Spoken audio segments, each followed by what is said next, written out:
Gina,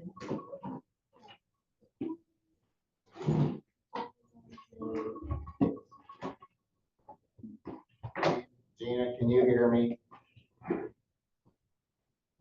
Gina.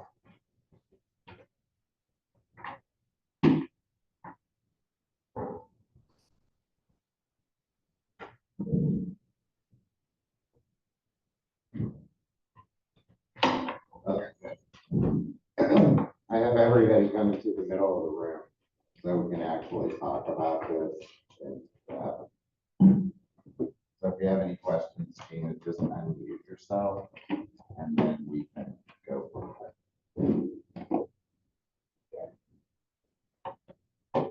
Okay, what else do we have on? First of all, is everybody doing okay with the amendments and the changes, et cetera? Hey, Lauren, I got your email. We'll answer your question in this session. Are you there? The only issue that I ran into is I sent out the amendments to some clients of mine, but they didn't get them signed by the 14th. That's fine. Is that from it? So As long as they're signed. okay, so they're signed like today. Okay. Yeah, I mean, yes, preferably we'd like to have them done before that, but you can't track everybody down. Yeah, and I think just with school starting and trying to get a hold of people, it's just difficult to. Somebody, we had one person that has two that are out of town. Yeah. So, I mean, we have to take into consideration what is going on in the world. Okay. Okay, I'm gonna turn my phone off.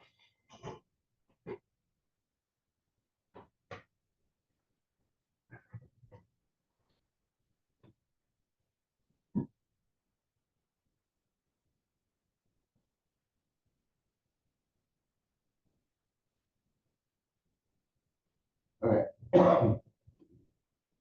We put the documents over here, and that's the NAR. Let's start first under the car, and we're gonna go to the touring agreement. So let's talk about the touring agreement, review it. Let's go through it in its entirety if you want to.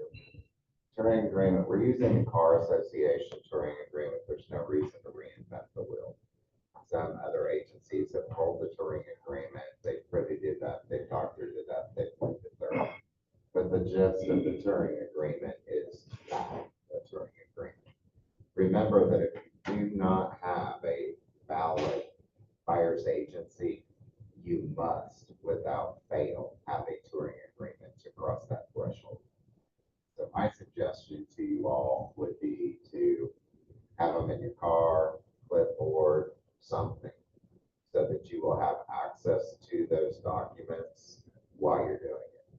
Now, some people, like Riley, I'm sure has one downloaded on his tablet to have them sign in person. He doesn't. Bill, do you have one? I mean, as long as they're signed and uploaded. Now, the question is, who's going to police the touring agreement? The agents are going to police those. The brokers are going to police those. So there is nowhere truly for it to go with KREC or anything like that, because it's not a KREC required document. It's our settlement required approval. Okay. So we are going to keep them and we are going to put them in the files. And remember that if anybody questions whether you have a touring agreement, we're going to have to present it immediately. So it's not like you can go out and rush and get one signed or whatever, because they're going to look for them and they may all do I anticipate a lot of that? Probably not, but it's new, so you don't know. My hope would be that it wouldn't be questioned. Yes. Noted, you said that if I have a listing, there's an unrepresented buyer wanting to see my listing, I have to sign. Is that correct? Yes,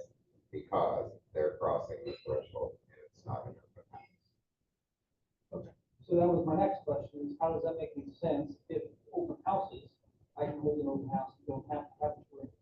Because you're open to the entire public event. If I just post on Facebook, I'm gonna be at X address at 8:30 on Tuesday. Then I'm gonna be touring. Why would you do that? It was open to the public. I don't understand. I don't understand.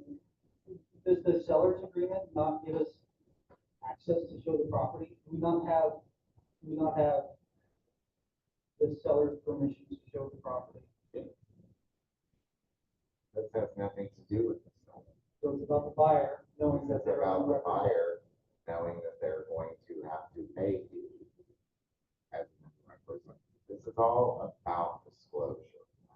And the one thing that you guys need to remember, these current rules aren't designed necessarily to help the consumer. Right. They are to protect you as an agency from any potential lawsuits or class action lawsuits that should arise. So how does the touring agreement differ from the unrepresented? This is a required form. I don't know that it is much different. These are required. This is a required form from the Senate. These aren't my rules. I know that guys. I'm not, you, Right. I'm just trying to understand. Right. Now, that is a good question. Would we need this, and then if they decide to make an offer? if we do it under- If they're gonna be unrepresented. Yeah. So you're still gonna have those forms, but you have to have the forms that lead up to that point. The first thing you have to do is acknowledge the tour. Do I like it? No, I don't like it. Do I think it's another step in the process that's dirtying the water? Absolutely. But if it's agent released, and I'm the listing agent, I'm not gonna have myself a touring agreement. You have, this is not. Back up.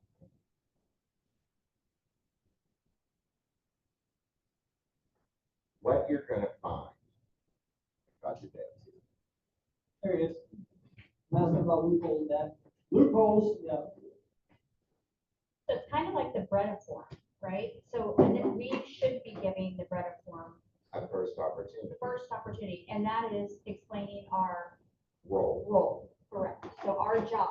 Now they get to pick what they would like, a buyer's agent representing them, or they don't want to be represented, so that would be a transaction broker at that time. Correct. Okay, so if they decided to be our buyer, then we go directly right into a buyer's agent. Correct. Okay. So really, Well, you can't do that on your own list. do what? You can't do that on your own list. Right, because you're already Right. representing the seller. But you're still explaining to a buyer their right to have a buyer's Agent. agency. So it's just a conversation, right? And a document.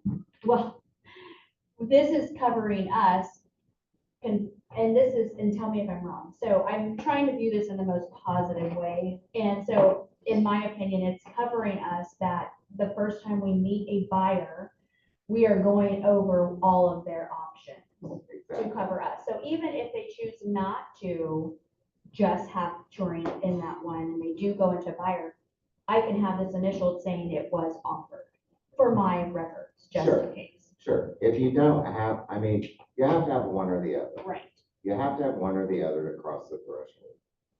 And this is not me, it's not Kansas, this is national. Yeah. Okay, so it is part of the agreement that NAR made to settle this Schweitzer Burnett case. So these documents, though they are painful to get completed at that point in time, it's still a mandatory thing. You guys have to remember, this is all new, right? And just to be clear real quick, because again, I'm just trying to understand also. So if I meet a buyer for the first time that day and we are looking at multiple addresses, I can put multiple addresses, Yes, make a decision from there. So it does not have to be for every address. it's not address specific. I Correct, mean, okay. if you're showing 6 houses, I don't want 6 touring agreements. Yeah, I did one for someone that called on one of my listings last night. Actually, the conversation wasn't that hard. I just told them, hey, it has changed the way showings work. We're now requiring documentation, explaining them what the documentation is. But there's only a date on there. It's not a signature, right? I mean, I'm just like, how, The address is the right. just address, okay. And that's why I'm like, okay, if somebody does start policing this, and then, like, how are we supposed to cover our butt saying that they were, given this opportunity to pick one or the other? So I'm surprised there's not like an initial or a signature on it anyway. Well, Here, Oh, there is, okay, they're signing. So you're gonna have one of the two. right. You're gonna have one of the two. The goal is to I guess have, the offering part of it is what I'm. the goal is to have the buyer's agency on. I mean, if you can get to that piece first, that's the piece that we need. I don't know what is gonna happen. Here's what theoretically, at the end of the day, 6 years from now, 4 years from now, 3 years from now, however long, the advertisements, you've been exposed to mesothelioma. If you have, contact me for class action lawsuit, you may win. Same thing is gonna potentially happen here. You're gonna have, I got a card in the mail. And the card in the mail says, hey, if you bought or sold a house with a realtor and paid a commission, you are entitled to a settlement. Go Right. online and fill out the form. see, you guys, it's already out there, It's out there. and we're on day 1. I think those have been going out. Right. Yeah. But you're gonna have those attorneys that are looking to make a really fast dollar, and they're gonna create lawsuits to trap people. I don't want my people, our people, to get caught in that trap. So trying to find and exhume loopholes, quote unquote, I'm not pointing at Riley, it's just not gonna fly.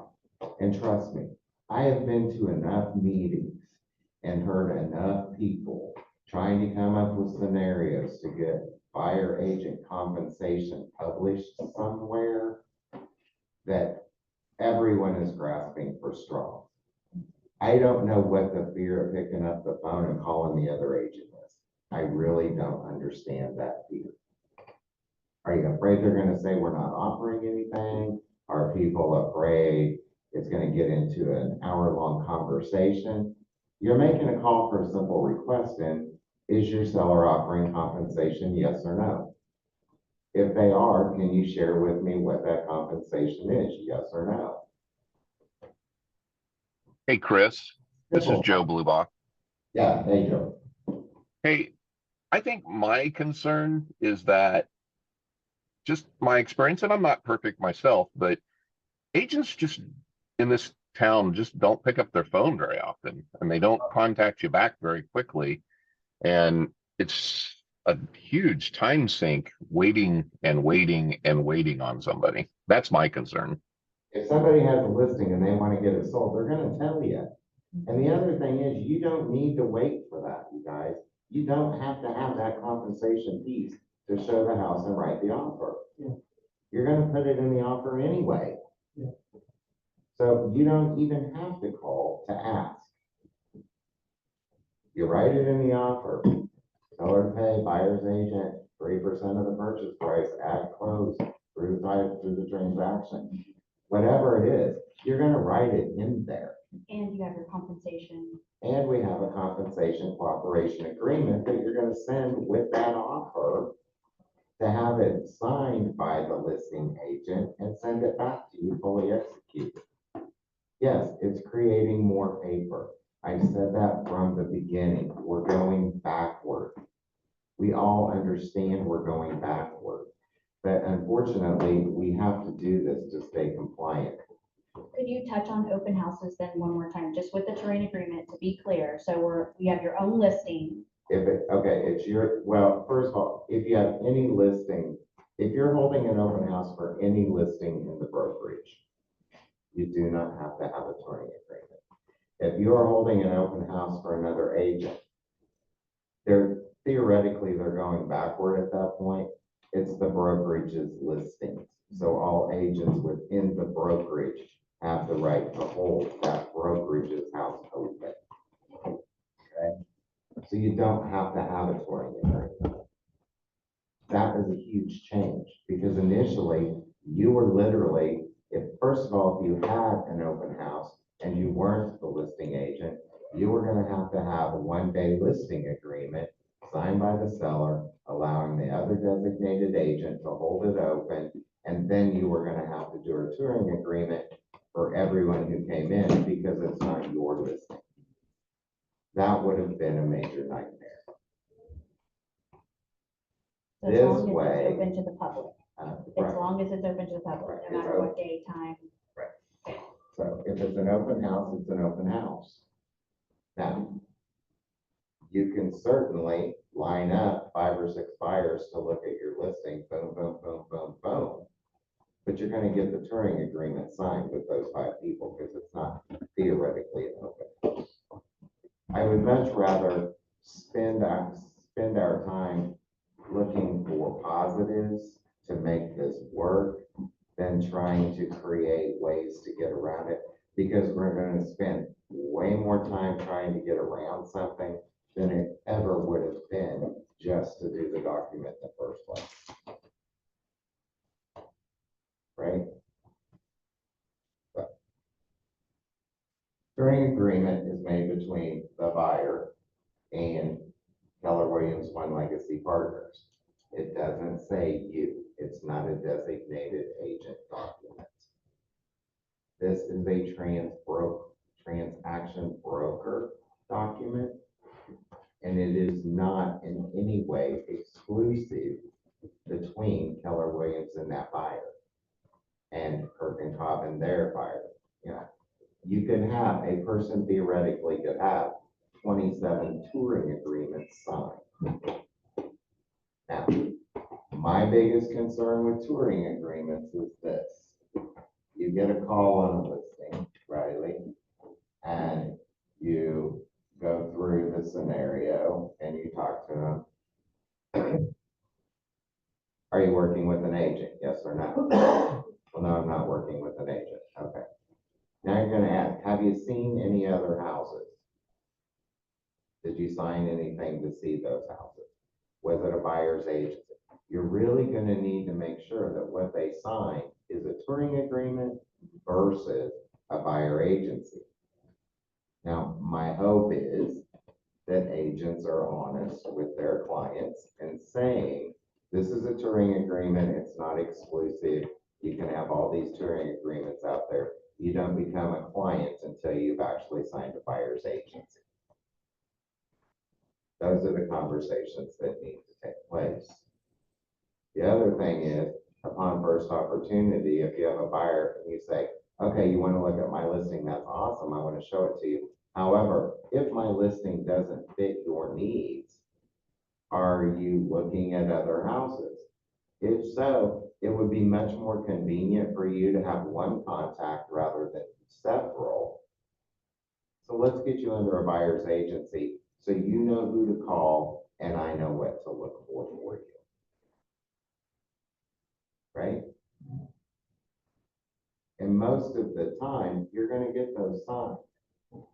Now, if you truly have a buyer that's out there and doesn't want to sign a buyer's agency with anybody, which there are those people, there are some people who truly believe that if they buy a house through the listing agent, they're going to get some sort of discount. And I've heard that from people all the time. Well, if I call the listing agent, I could probably get it for less. Well, no, you really can't, because it's an across the board business. But if you want to believe that, that's fine. Now, are there agents who will do that? Absolutely. If you're going to double up on your listing and you know you've got 3% coming from the seller for sure, right? You may only charge the buyer 1% to do the whole transaction because you're getting a total of 4%. That's that's your business model, not mine. I can't tell you how to operate your business model. All I can tell you is that if you're not tapped, we're gonna take 30% and 2% toward your company dollar. Right? But other than that, I can't set commission. I don't set commission. I've never set commission. People call me all the time, can I do X? Yeah, you can do X. Just know that if you go below X, you're still gonna owe based on 30% and 2%. 30%, 2%, that's the minimum. Yeah. Because in the old buyer's agency agreement, it's probably like $2,500, something like that. Not very operation of the company. No, I know. In the old listing agreement, buyer's agency agreements, I was under the understanding that it has checkboxes for percentages or minimum of $2,500. Is that not true? Yeah, but So then if I charge a buyer and I'm on a cap of $1,500, we'll take 30% of $1,500 for the KW, not you.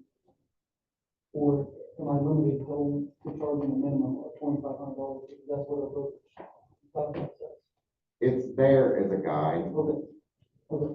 I mean, and I say that, here's the other thing about charging. You guys have to remember, your E&O coverage has a deductible, right? And you may have an unrepresented buyer and you may not charge them or whatever. But what if something happens in the next 7 years and there's a case brought up? And you have to enact your E&O insurance and you didn't collect enough to even cover your deductible. You're already you're out of pocket at that point already. So what I'm asking everybody to do is look the scenario all the way through to the end. Sometimes we get so caught up with right now, immediate, that we lose what happens down the road in our mind. Oh, I didn't think about that. Oh, I didn't think. It's amazing when somebody does ask to do something like that, and we sit in my office and we talk about it. It's like, yeah, you can do that. I'm all about you doing that. However, what are you gonna do at this point, at this point, at this point, at this point? And are you willing to work for free? Because at the end of the day, it all comes out, right? John, do you have anything to add? No. Makes I think, sense? I think that the $2,500, the 6, 7, or 8, 5, 6, and 7, or whatever that was on the old one, and the $2,500 is a suggestion, so whenever you're sitting with a client and they've got a $20,000 house, you can say, hey, look, my office only they require us to charge $2,500. If we choose to do it for $1,500, then that's okay. It's just, it helps you sell it to the client that that's what we need to do. And that's what I did when I would have sat down with listing agreements. And, you know, you have that talk with your client and you shared with them, look, rationally or nationally, average of real estate is X. You've been my client before, we've bought and sold before. Clearly, I'm not gonna charge you 7%. I'm gonna charge you 6% for the benefit of being a prior client. And that's gonna put $2,100 back in your pocket at the end of the day.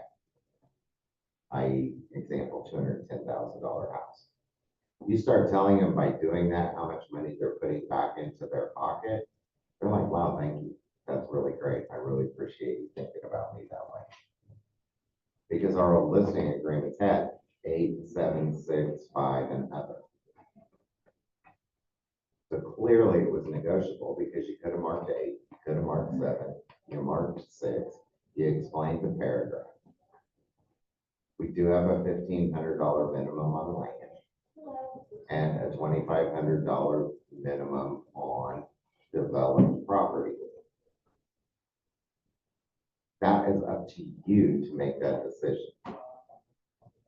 And that came about, and John can go back, we go back to the days, 2,500 for a developed lot was cheap commission, but you have to remember, John, the numbers we were selling, they were $40,000 houses, $50,000 houses that are now $110,000, mind you. Yeah.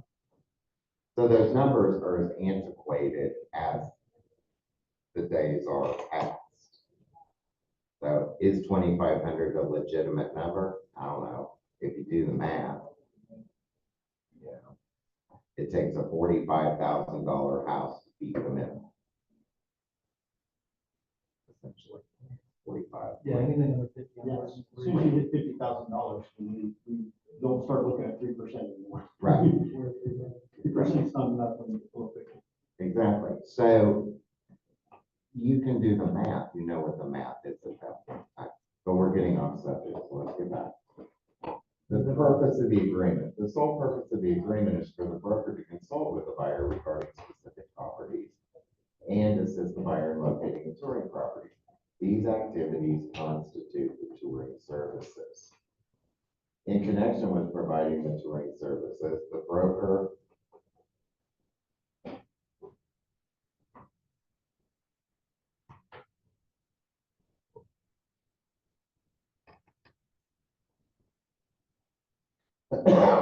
in connection with providing the touring services, the broker shall comply with all requirements of the Kansas Brokerage Relationships in Real Estate Transactions Act of Beretta, all of the duties and obligations set forth in Statute 58-38, Item 113, and comply with all applicable federal, state, and local laws, rules, regulations, and ordinances. And C, the buyer and broker agree they are entering into a non-exclusive relationship. You've got to make sure that client understands that, or that customer understands that. Now, this is where I'm concerned, because if you have some agents, they may say, I need you to sign this so that I can show you houses, and not go into the details of a touring agreement versus a buyer's agency. And may say, if any other agents talk to you, you've already signed.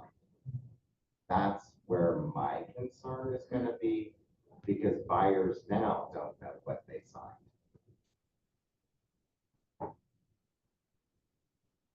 So we have to rely on our industry to be honest up front and to share truths. So if it's agent police and broker police, if we get a call and we say, yeah, we did sign something,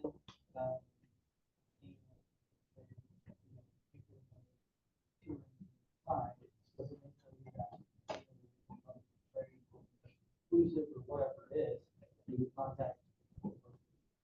How do we actually? What you're gonna need to call the broker, and then I'm gonna need to call the other broker and say, hey, do you truly have a buyer's agency on this property, or do you have a touring agreement? The individual isn't sure. Who finds you? NAR? Who finds the NAR? So, They have developed the finance. So in that regard, if, say, the client doesn't know or doesn't understand what they signed with another agent, and you sign a touring agreement with them, are there any protections for the agent that signed the touring agreement without knowing that they signed the designated buyer's agency? Again, if you have a client that says they signed something with, say you have a client that came in and they said they've signed an agency with another agent. And you're gonna say, well, who's that agent? May I ask who that agent is? Well, yeah, it's Lisa Christopher. Well, if you don't mind, I'm gonna call Lisa before we run out and look at these houses to verify that you did sign a touring agreement versus a buyer's agency. And then at that point, you're gonna have due diligence as an agent to follow through so that you aren't stepping on somebody's toes. So the days of, did you sign anything? And they say yes or no are over, because now it's, well, you did sign, you had to have signed, you couldn't have looked at houses without signing. So now I need to know what you signed. Lisa's gonna call that buyer and say, hey, what are you doing, Colin Riley? We'll go look at this house together. And lock them into the buyer. Yeah, that makes it really uncomfortable for the buyer. Yeah. Right, but Well, I mean, we how kind else of are you were gonna supposed to police be it? doing that anyway, like, if they had a buyer's agency, like, Right. do you have, my buyer's agent is Riley, well, Riley like, hey, just, I mean, I don't know. No, You know? it's just different because now now if you ask, have you signed anything? And they say yes. They It's have either- to say yes. Yeah. If they say no, Right, you're in trouble. then somebody's already in trouble. It used to be a buyer's agency agreement. So at that point, you knew, okay, I can't work with this person if they signed. But now, if they've signed this, you still have the shot of working with them. You gotta be careful about the questions, because they can go back to that other agent, you can lose this potential buyer. Can you guys hear me, Yeah. Chris?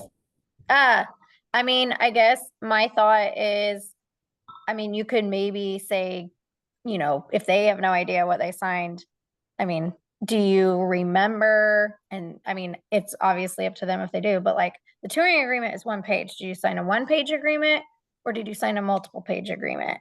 I mean, if they remember, at least there's a difference in like the length of the documents. That's a good point, Lauren. I like that. Was it a one-page document or multiple pages? If it was a one-page document, you know it's not a buyer's agency. Good point. I love that. I mean, they might not know, but I mean, it could be at least a question you ask before you have to go call another agent. Right. Would we all agree with that? I love that, Lauren. Thank you.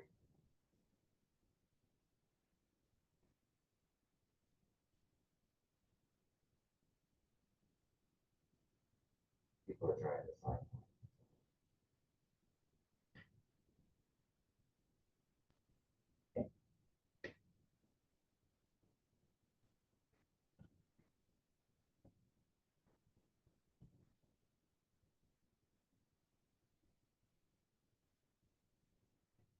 Okay.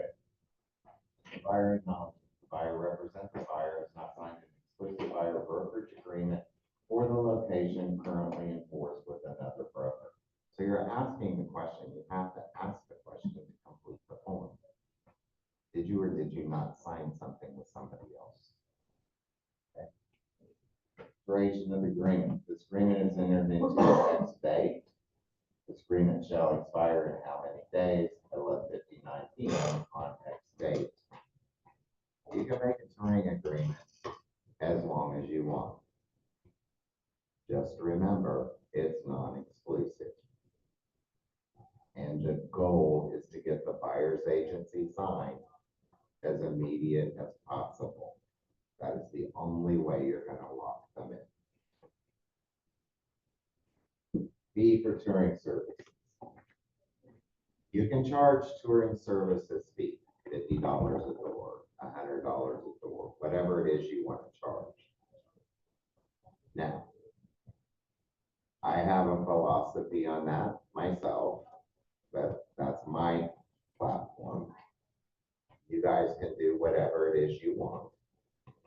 However, if you're gonna start start charging to open doors and then turn it into a buyer's agency and then charge a commission, I don't know. Our job is to show properties and to sell properties. I don't know personally that I would ever charge somebody to show them a house. And My job. how would that work anyway? They would have to write a check to, Keller Williams Partners, and then we get 30% of our $25 towing. Right? I guess it's like a tip. Yeah. But again, it's what is it you want to do in your individual business plan? Right. I don't think it's smart. That's my opinion. It's not a broker statement. When Redfin started years ago, that was their business model. And they did that for about 2 years, and then they fixed that business model. You probably remember.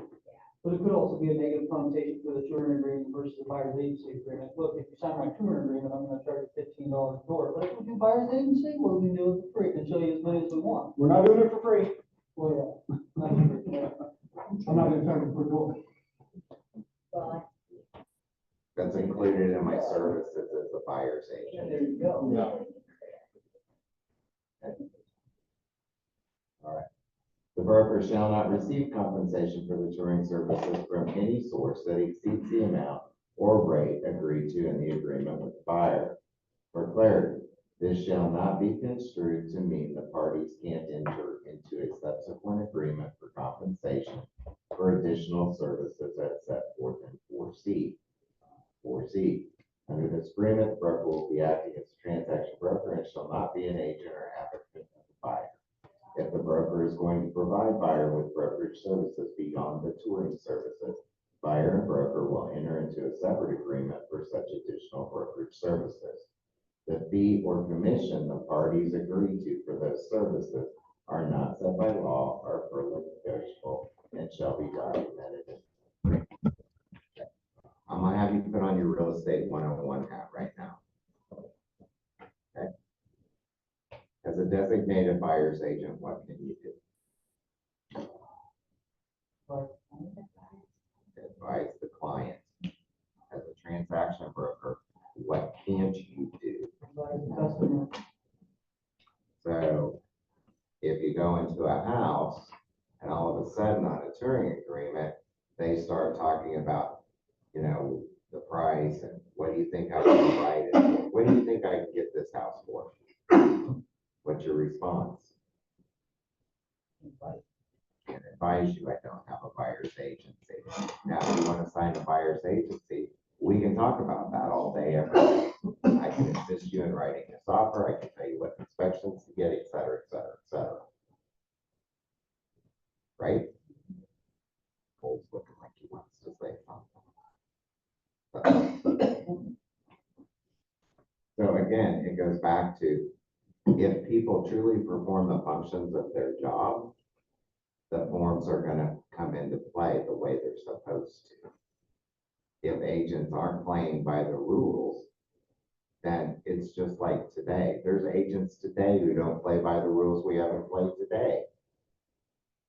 They're gonna be really lost now. And that's when it's gonna be policed by agents. It has to be. I can't chase 106 touring agreements a day. Because theoretically, I have to look, every agent in the office may show a house on a given day, right? That's the extreme, but it's a possibility. I already have to sign your compensation forms, right? So there's that piece. So I will know what y'all are doing, because I'll be signing them. So Riley, you think it's creating paperwork for you? You have no clue. No, You have no clue. That's wonderful. Okay, that will come back. Okay, all right. Equal opportunity.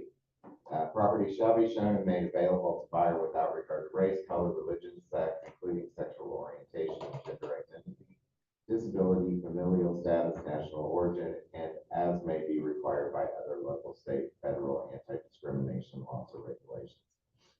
Fair housing is a huge part of this settlement. Make sure that you keep that in the forefront of your head.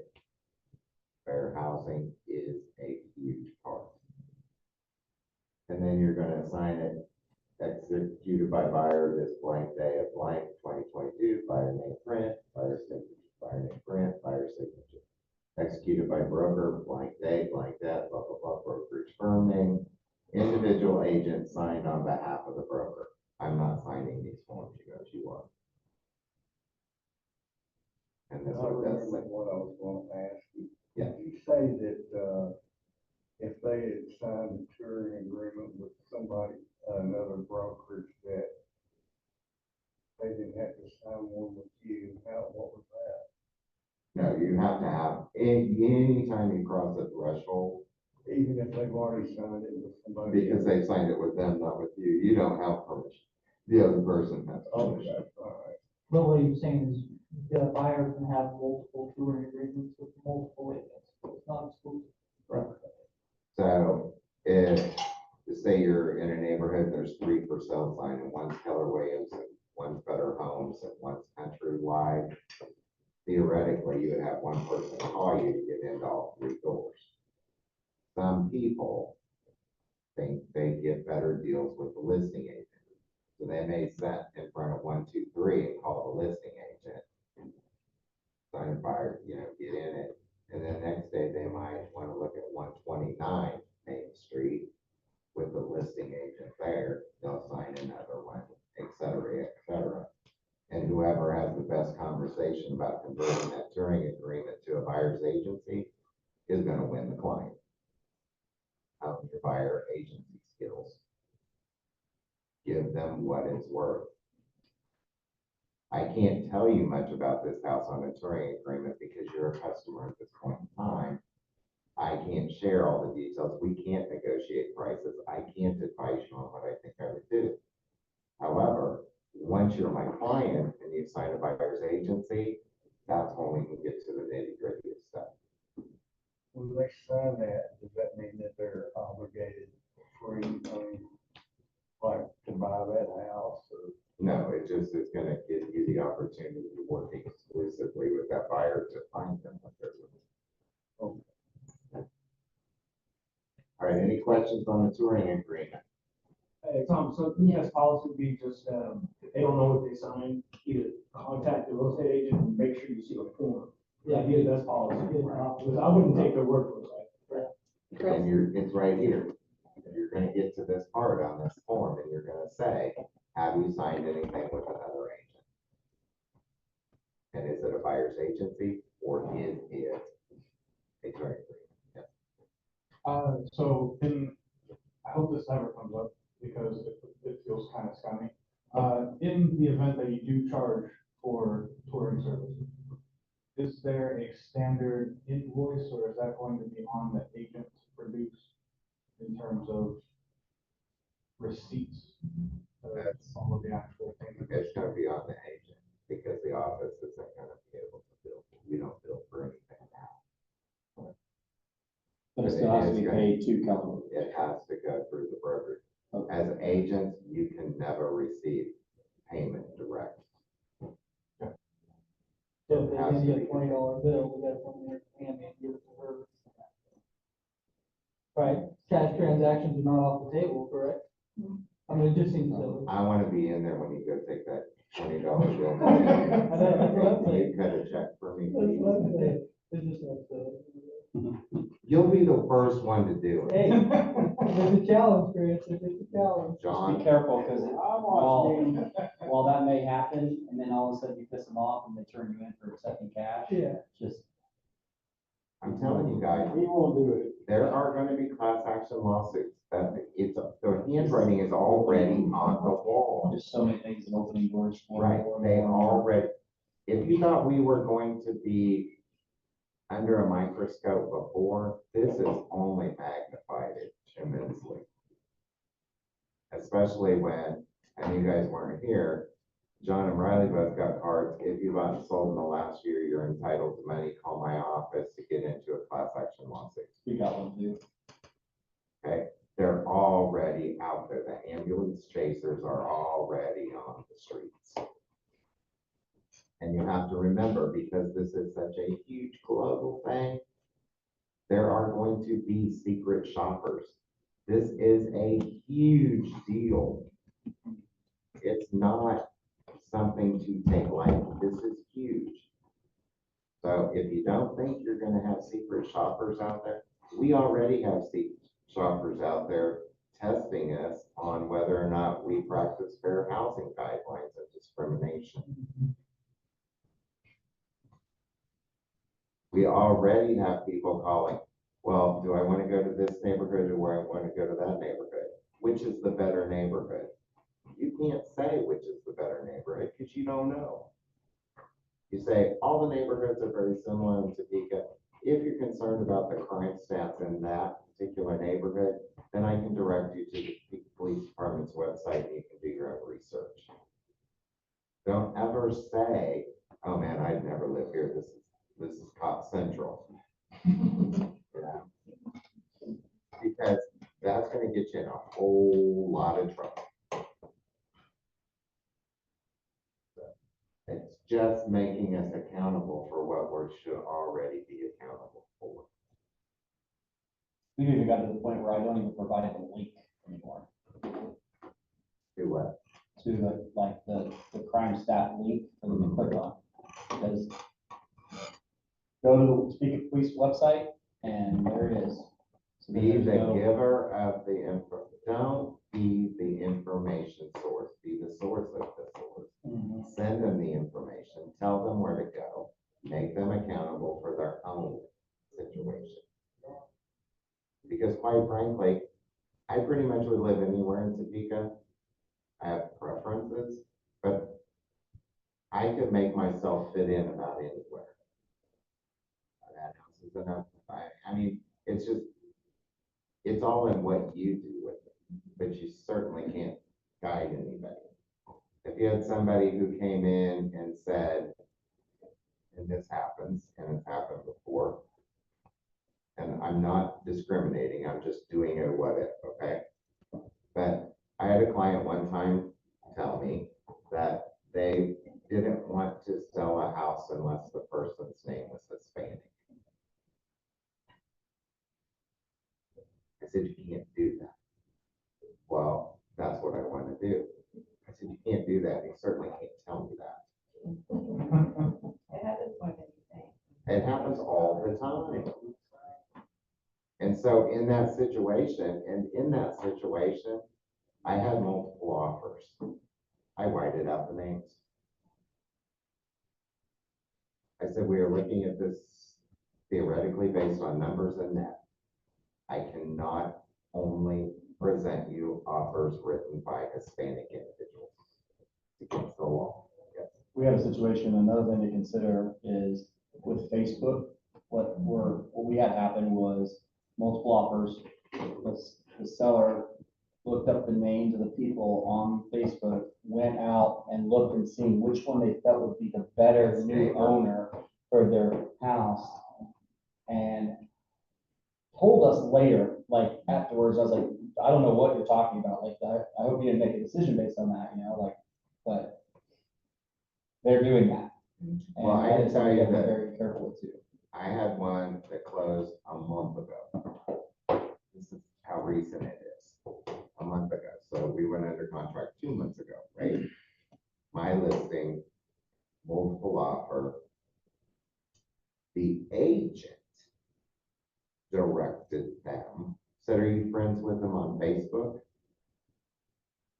Well, no, because he gave them the seller's name, right? Easy enough to find, it's on Shawnee County, it wasn't that big a deal. Turns out a buyer's cousin was friends with Mrs. Seller on Facebook. They started messaging her. We really love your house. We've submitted an offer. Have you reviewed it yet? We really want the house. I got a phone call. This is what's happening. I said, please respond and say, please refer all questions and comments to your agent to get back to my agent. Okay, well, have you looked at our offer yet? We really would like to know tonight.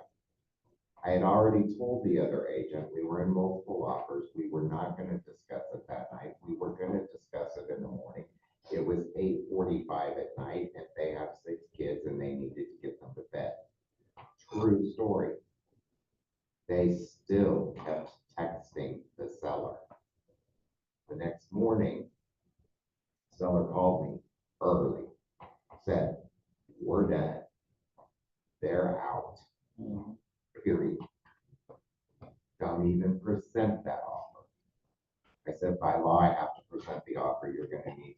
And in that case, I said, I need you to sign at the bottom of this offer that it was reviewed and declined, because it was $9,000 more than the offer they took. That texting conversation, they put so much pressure on that Mrs. Seller. She was over the top. So I know it's happening. So that's going to happen too. Sharing agreements, car forms.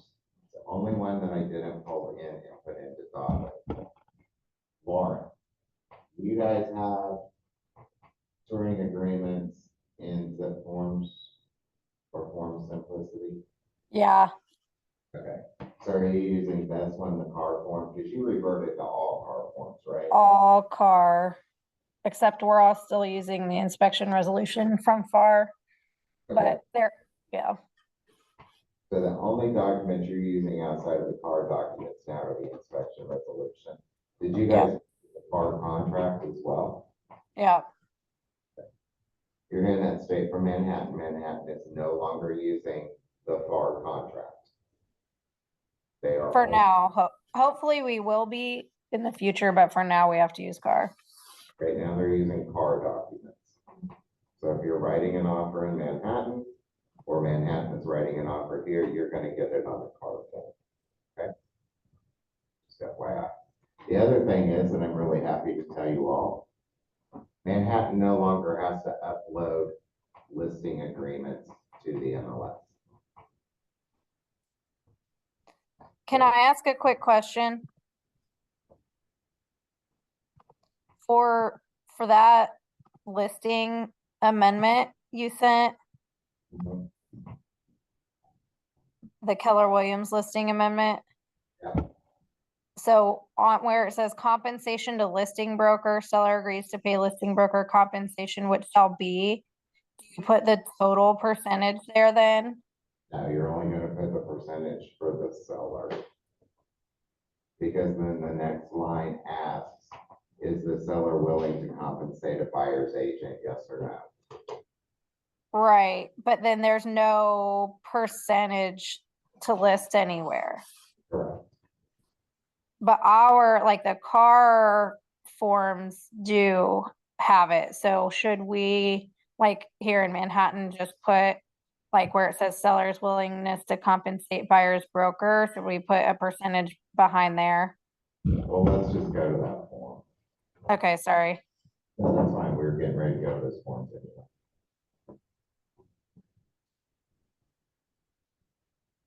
Just asking about the amendment we got.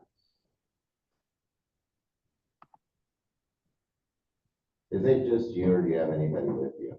Or anything It's else? just me. On the listing contract amendment, the NAR settlement. This is a combination of multiple documents. Let me just first start because this is in-house. Nobody else is hearing this. Keller Williams stance is that we not offer buyer agent compensation. Here. That it all be negotiated in the contract. I don't agree. Keller Williams, the franchise? No, K to the RI. Different, yeah, different. Well, the main principle. I don't like that approach. This town isn't built that way. Manhattan's not built that way. But when you get to Kansas City and you got 18,000 agents, it's built that way. That's interesting too, because I think Texas is slowing down and it's turning into a fire pump, so that's a process.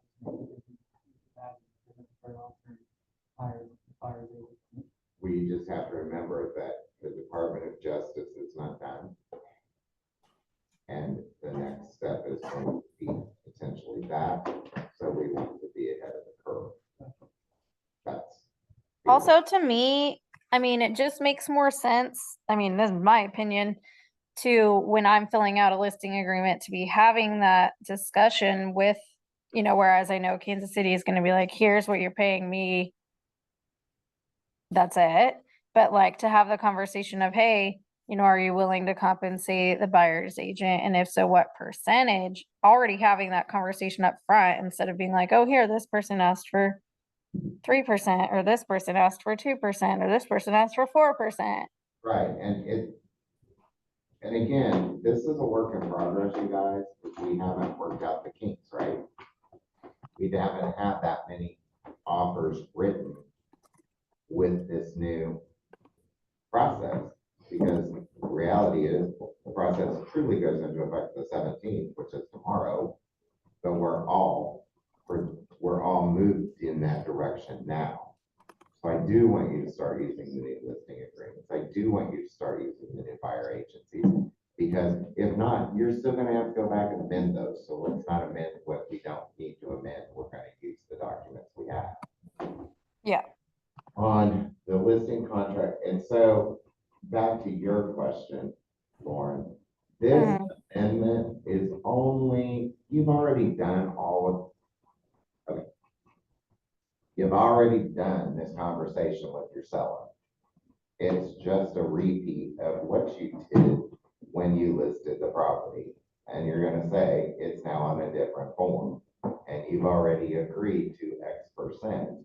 Now I have to tell you this, everything's negotiable as it was when we first talked. The biggest piece now is you have that option of saying, yes, I will pay a buyer's agent, or no, I will not. However, your original listing agreement allowed you to pay for a buyer agent. They're going to say to you, what is the benefit of me not paying a buyer agent? What is the cons of me not paying a buyer's agent? You guys already know the answers to those questions, right? You've developed them, you've honed them. So you should be able to talk your way into that form and into that percentage, if that is truly what the seller wants to do. I will So go ahead. so since the FAR form did say, like, have ours split, it had the full commission and then split list side by side, do I have to get this form signed? It- Yeah, it's got the new verbiage for the display. Okay. So yes, you are gonna have to have it signed. But again,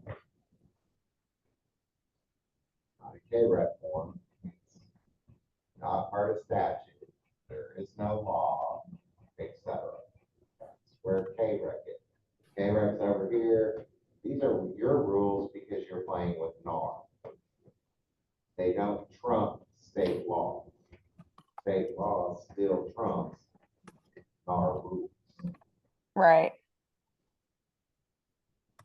So again, until Kansas goes to legislature and makes any of this stuff reality, we're doing a favor to continue to belong to NAR. Does that make sense? That's what it essentially is. So recently, the National Association of Realtors has been involved in legal proceedings related to its rules and policies governing real estate transactions, specifically those involving compensation structures and practices. In an effort to resolve these issues, NAR has proposed a settlement that includes changes to its rules and policies. Most significant changes that offers of compensation will no longer be listed in multiple listing service. Real estate agents and brokers will be required to provide clear and detailed information about the compensation structures involved in a real estate transaction.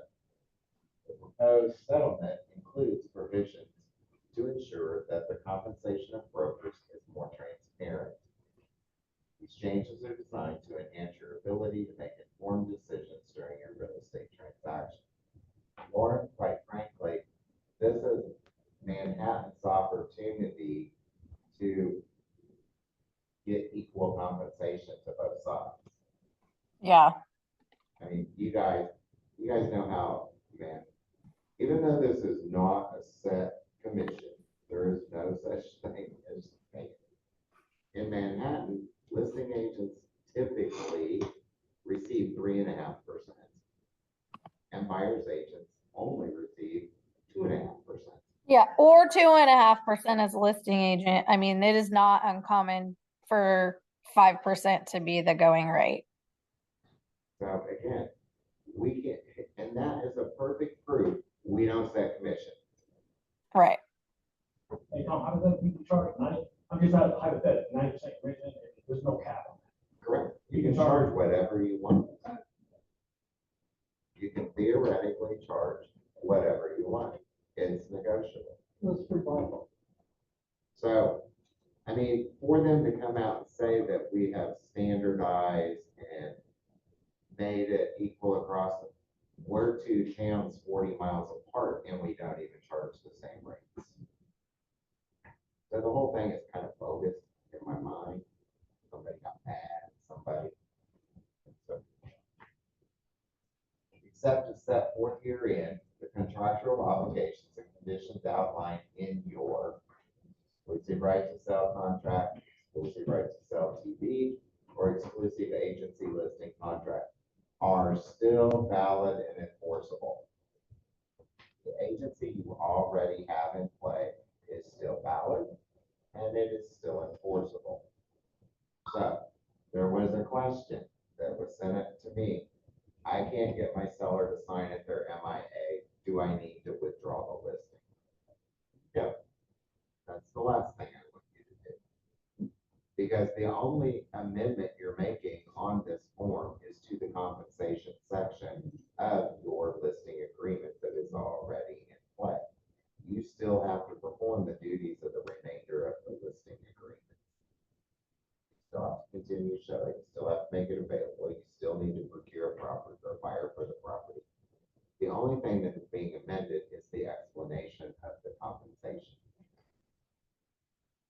What is the agency contract versus the right side? This is a truly exclusive in-house. In other words, you know, right. The And amendment this has to be done today before tomorrow.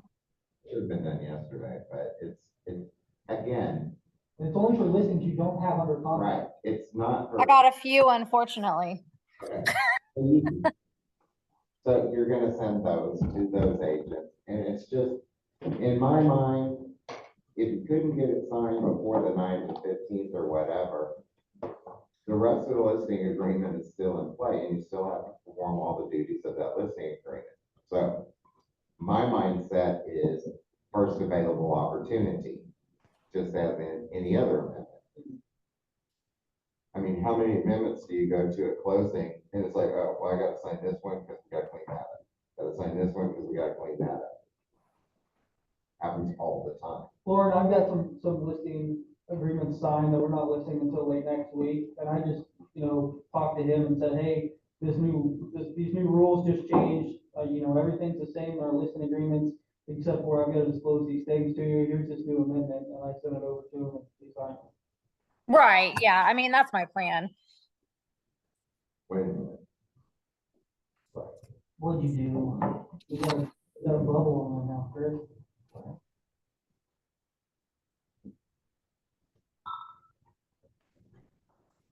Signing on anything. I don't care. Okay. In that situation, John, Yeah, get the listing agreement signed. The new listing agreement? If you have listing agreements now that aren't gonna go into effect until after Saturday. Yeah. Just use the new form. That's what Manhattan was instructed to do by form. They were given the option, either sign a new listing agreement or sign the amendment. Okay. It would be much easier, since you already had to have that conversation, that we use the new form, because that truly is. Yeah, but we've already prepared the amendments that we're supposed to go live today. Okay, well, that's a different So there's a situation. whole, so we're just doing the amendment. And I was kind of upset that this didn't have a part to change the listing date too, so now we've got to do two amendments. To change the listing date as well. It's all mess. Well, you would just start with a new listing agreement, We got make my life easier, make John's life easier, make everybody's life easier. Quit creating hurdles, right? So, all right, so then you're gonna mark that, okay? Compensation to brokers. The seller acknowledges there are no standard compensation rates, and the compensation in this contract is fully negotiable and not set by law. Compensation to listing broker. Seller agrees to pay listing broker compensation, which shall be blank 3% the final sales price. of the net sales price, or for a sales price. You don't want to say final sales price.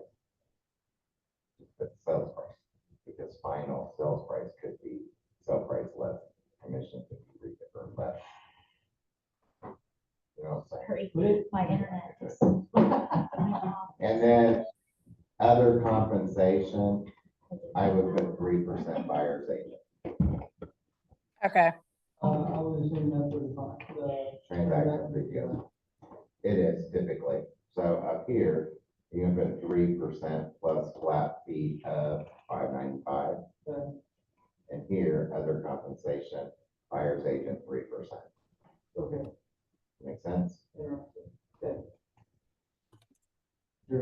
rules to this form, dude. Oh, We're no, making that them up makes- as we go. No, that makes sense.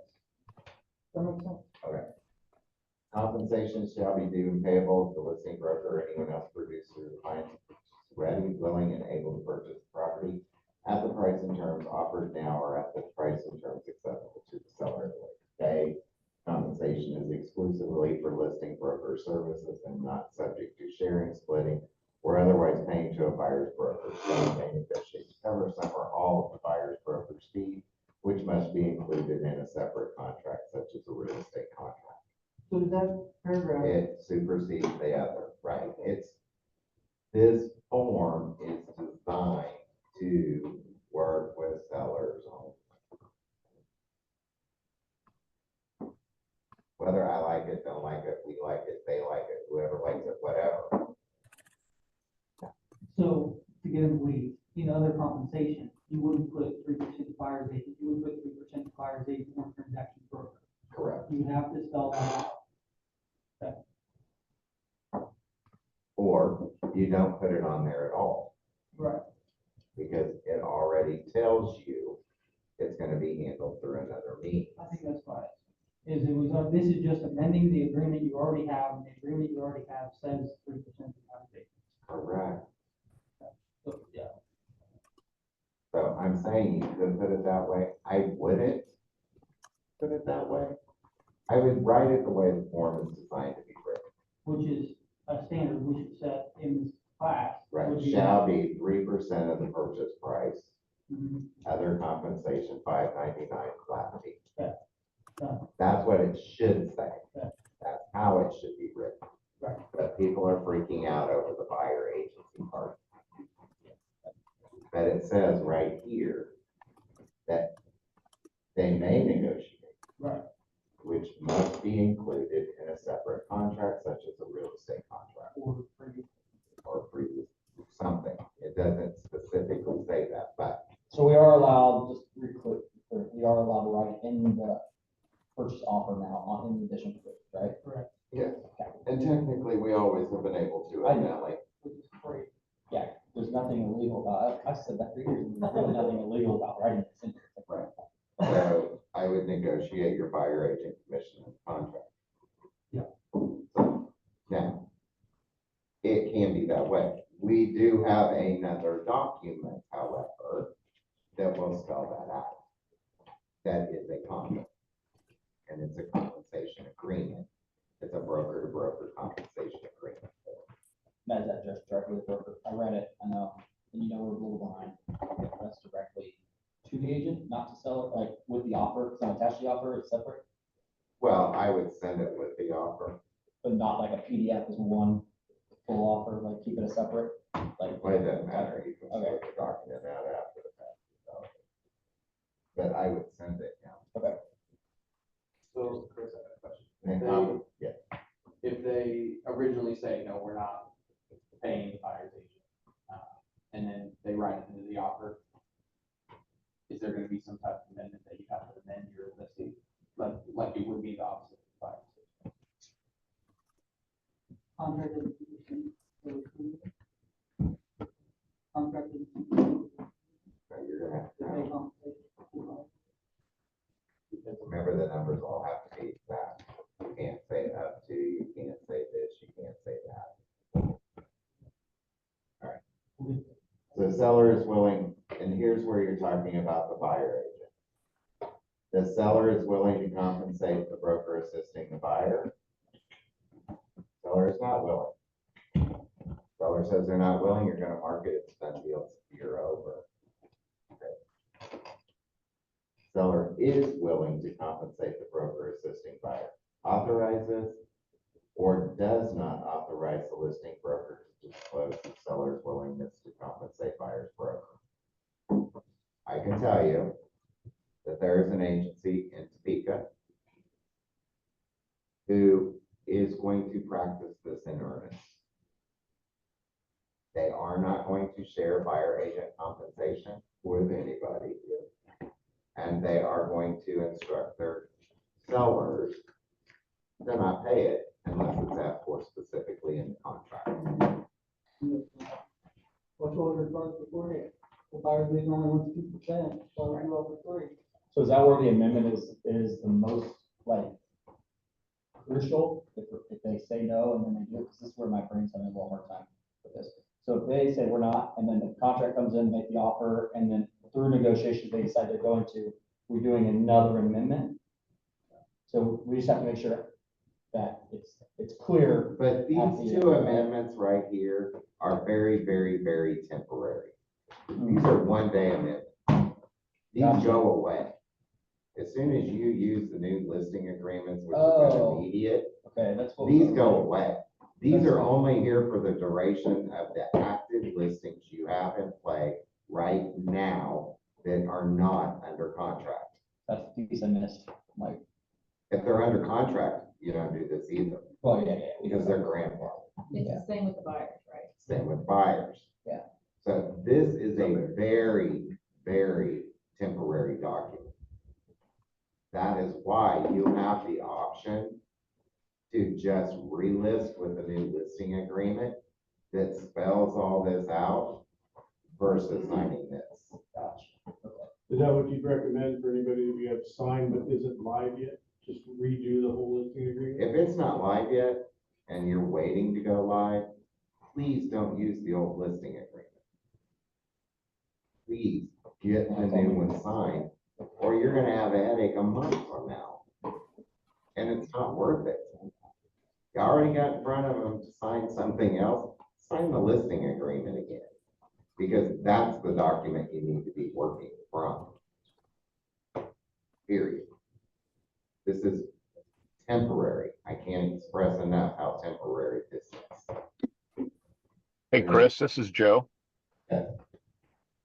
Hey, which agency is the one that's not gonna, that you were talking about? Well, I mean, we're gonna find out anyway. It'd be good to know who that is going in. What's it rhyme with? There's nothing, there's nothing illegal for you to share that. but Initials, I don't know. color, Let me guess, Probably Curtin Cobb. yeah, No? Can't do it. countrywide. Genesis. Yeah, I didn't hear what everybody was saying there. Sorry? Platinum. Top City. Okay, gotcha. Thank you. Should've just went there first. Yeah. They are taking EXP's platform. Hmm. So next you will see their EXP is gonna be attached to their name soon. Well, I can just tell you, they are pulling directly out of the EXP playbook. Mhm. EXP has taken a firm stance that they are not offering buyer agent commission. They are strictly working with sellers on the commission side. I mean, they're taking buyers and they're doing a completely different thing with the buyers, but they are not going to be offering or publishing buyer agent commission. Nice. That is the rumor as of yesterday. So I can't say it's 100%. Yeah, I can just say that's what I've heard from sources that would know. And I'm not saying it's a good thing, I'm not saying it's a bad thing. That is truly Keller Williams' stance nationally. Because they don't want to get caught in another class action situation. that's the nice thing about independently owned and operated. Right. Because I can share with you that Randy was really all about me doing that. And I'm like, Randy? I'll take care of seeking Manhattan. Our market, and again, it comes down to market size and how well we co-op. I mean, in Kansas City, you have one of 15,000 agents that's gonna write an offer for you, right? Here, you know every agent that is going to write an offer to you, most. That's the difference. Carefully read the terms hereof before signing. When signed by all parties, this document becomes a part of a legally binding contract. So this is an amendment to another legally binding contract they already have in play that is outlined by our agent commission. Right? So, are we filling it out 100% correct? We're filling it out to the best of my knowledge and my ability. I don't know that there is a template anywhere. Everybody's again. Unless called for. Buyer agency contract amendment, basically it's the same thing in reverse. I mean, you're talking to the buyer. So the buyer, the broker shall be entitled to the compensation. The amount of the compensation will be whatever it is that you choose to charge. This piece here and that piece on the listing agreement are crucial because if, for example, and this happened yesterday to one of our agents. And I love when they bring it to me and say, okay, this just happened. Buyer agency, the new buyer agency, said they were going to charge 3% plus their TO, right? They went under contract on a house that was offering 3.5%.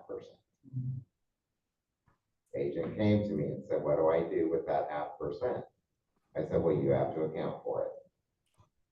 You can't accept it because your buyer agency says you're only going to charge them 3%.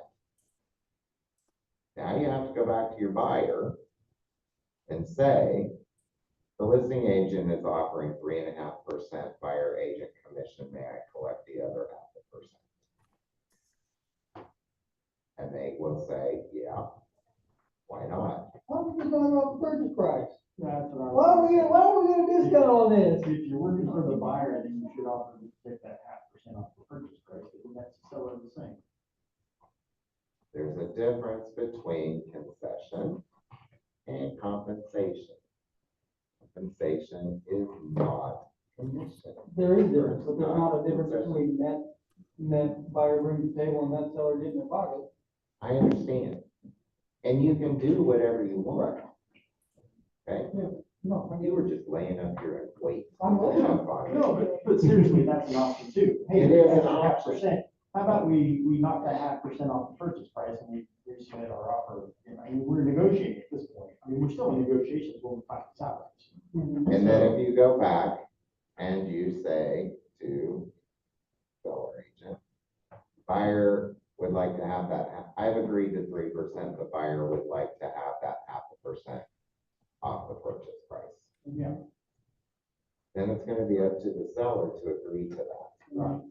And they can deny it. And they'll have to amend their listing agreement. And then they're gonna have to amend their listing agreement to 3%. Chris, why do you gotta make things so difficult? Exactly. So it's much easier just to go to the buyer and say, hey, they're offering 3.5. Can I take it? And to do so, I need to amend the buyer's agency saying in this instance, I'm gonna earn 3.5%. So, yes, I shared that option. It was in that table when I did that. You were. You were. Did I not tell him he could offer that? I said, but that's gonna create a lot of paperwork for the listing agent. Yeah. And I know who the listing agent is. Yeah. And what I will tell you is, it is a TD.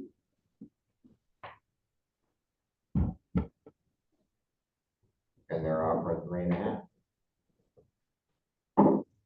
And I can tell you that agent is gonna continue to offer 3.5. It's their platform. And I've talked to them. Really, they're gonna switch to buyer agents, aren't they? Not necessarily. Right. Which those agents are gonna be running around with what?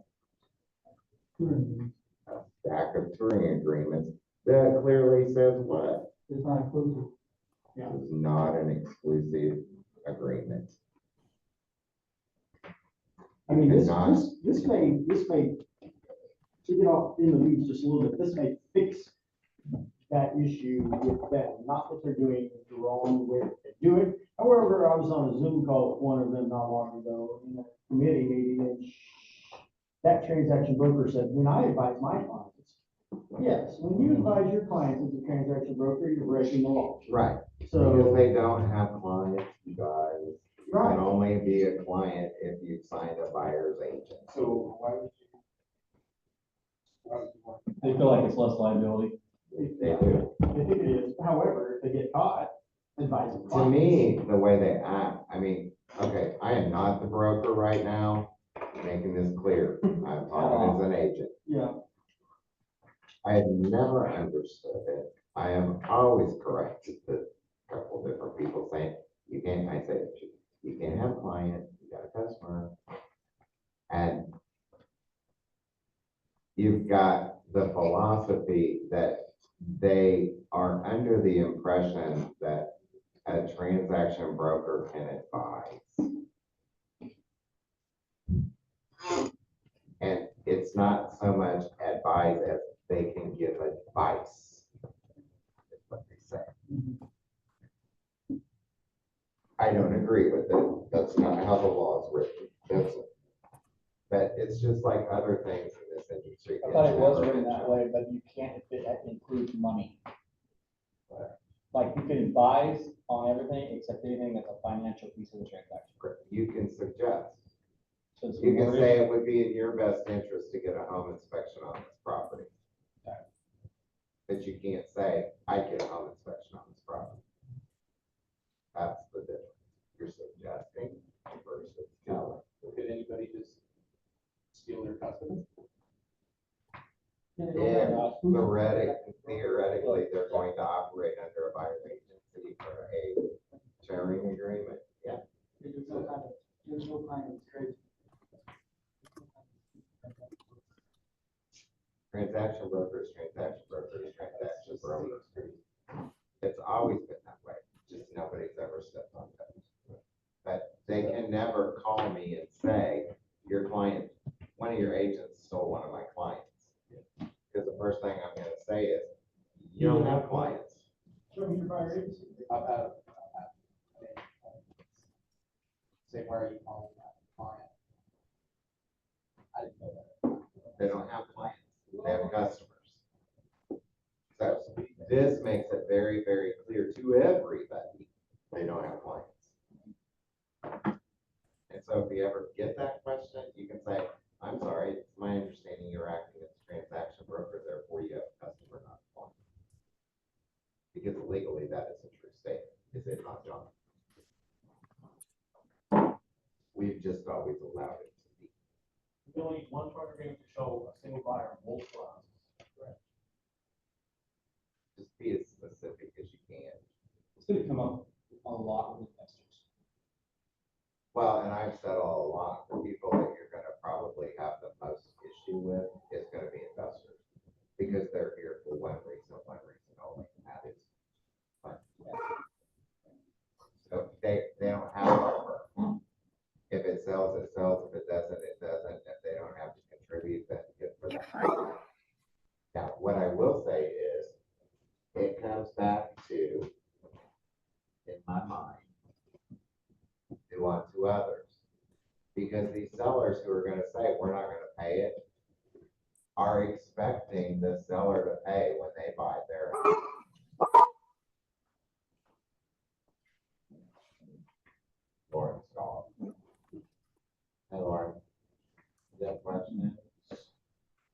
So Chris, in that instance, with our new listing agreement, we do have the option to say, hey, designated agents, we offer 3%, buyer's agents, we offer 3%, transaction brokers, we offer 0%, or 2%, or 1%. You should put 0%. And that is words straight out of our. Right. But, like when we double side deals, the represented buyer has a transaction broker relationship with himself. That's the best. Yeah. And that's what I have said, and I shared that when we went over this. Be careful, because there was one agent in here that was gonna do that very thing. And I said, well, you just excluded me from getting paid, and you just excluded you getting paid on the other side. It's not beneficial to your client at the end of the day. It's not, So, I mean, at the end of the day, do what's beneficial to your client, and you'll be fine. but you could, and some people will. Some people will. Those people are gonna get a reputation of They probably won't already have a fee. it. All right, any questions on the buyer agency? Oh, and on here, this is a legal document that was prepared by an attorney, therefore it has this line, retain your additional compensation within the township. You can bring a client on with a retainer, just like an attorney. Advising. I don't know how it works. I would have to learn how it works. You can't even supply an additional compensation benefit retainer. But we're not retainer is a word that. I'm just gonna say, I think that probably most will agree with this, if we're gonna do this, and there's gonna be other compensation, we probably should have a standard fill in the blank invoice, that's Keller Williams, like, down subtotal, and then we're not trying to all go on Canva and make all of our own invoices You and mean everything else. on what? Just like this, but Keller Williams, we make one in-house, that if somebody's gonna pay $50 to show a house, it's the Keller Williams, this is based on your agreement. here's I the don't price. know. I personally do not know anybody that's gonna charge to do that. Well, like you said, if it's a KC that's too lazy to drive to speak it, at that point, you may say. At that point, then I would say, I mean, that does give you a right to do that. But at that point, you're not necessarily collecting from the client either, it's collecting from another agent, so when. And they can't pay you. Okay. So you're not gonna win that argument. Yeah. But I would say to that Kansas City agent asking you to say, hey, I can really help you out a lot. I'll give you a 25% referral fee. Give me this client. It's gonna save you gas time and frustration by not knowing our contract. And it's gonna help. Huh? It is gonna help that situation. It should. Mm-hmm. It should really easily help that situation. Mm-hmm. Because then you can say, okay, or I'm gonna charge $150 a door. Your 25% referral fee. Okay. All right, any questions there? I know they're iffy, I know they're squirrely. It is a very short-lived document. So I'm not too awful stressed about that one.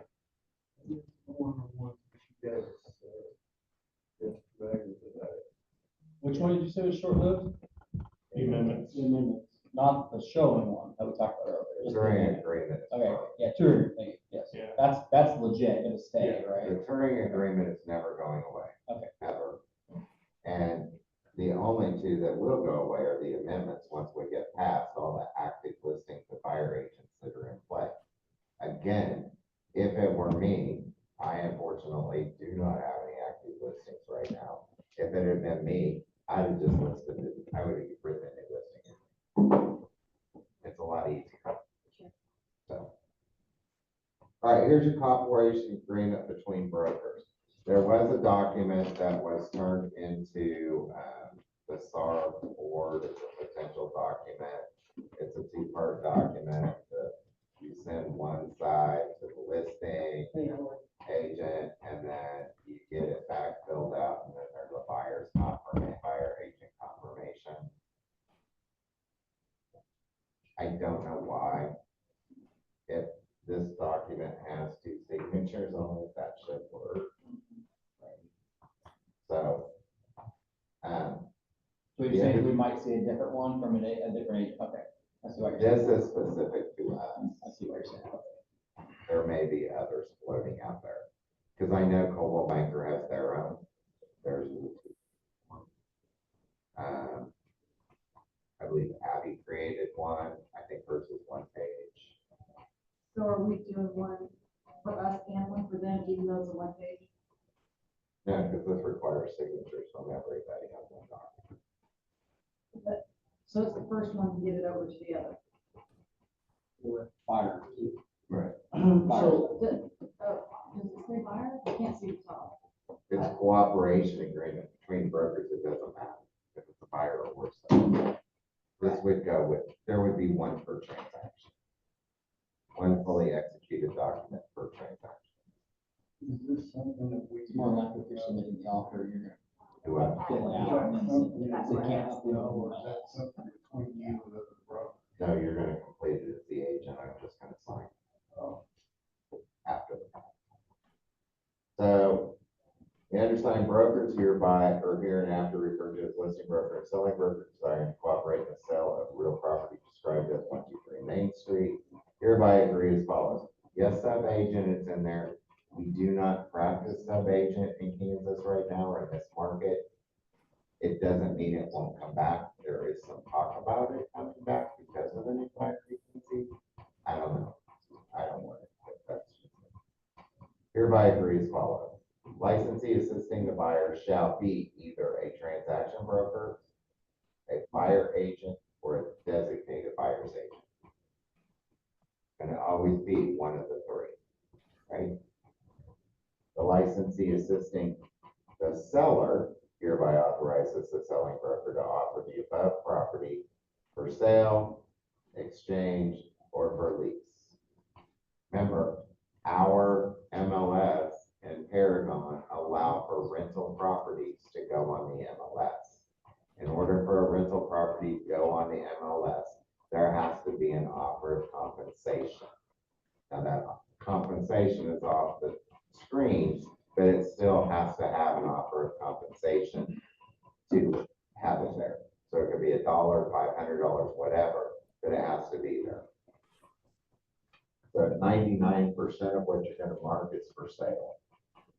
Listing broker authorizes the selling broker to offer the above property for sale, exchange, or lease as herein above provided in accordance with the terms and conditions of the listing agreement entered into between the listing broker and the seller. The selling broker, buyer agent, agrees to submit all offers to listing broker and agrees further that the selling broker, buyer agent, shall not present any offers directly to the seller without listing broker's prior written consent. In the event a sale, exchange, or lease of the above property is made to an offer or produced by selling broker, listing broker agrees upon completion of the transaction to pay selling broker X% of the selling price or a dollar amount. If the listing broker and seller modify the listing agreement with respect to the brokerage fee payable, such modification shall, upon written consent of the selling broker, be binding upon the selling broker. This means you can collect more, but you have to alter your agreement to collect more. Right? What it says you're collecting is what you're collecting. Selling broker agrees to use courtesy and consideration for the seller in showing the property and to follow listing broker's instructions for the showing property. And the agreement shall be effective when signed by both the listing broker and selling broker and shall terminate upon the sellers entering into closing a contract for the sale, exchange, or lease of the property or on blank, whichever shall occur first. While this agreement shall be in effect, selling broker shall not contact or communicate with the seller without authorization and shall not accept any authorization from the seller to sell, exchange, or lease said property. Expressly understood, this agreement does not extend to brokers other than the undersigned.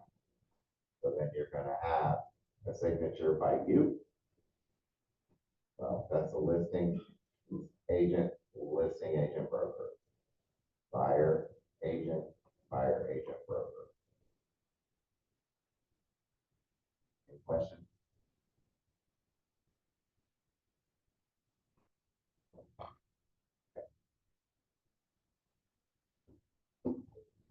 That's something that it's supposed to be, when the house is being bought or after.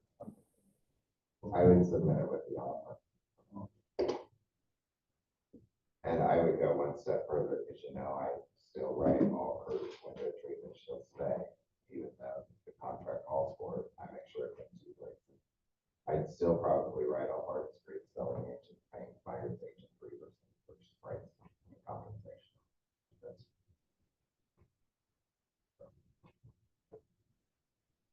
It's all gonna, we're all gonna be testing the waters. So when you guys do something that works, share it with everybody else.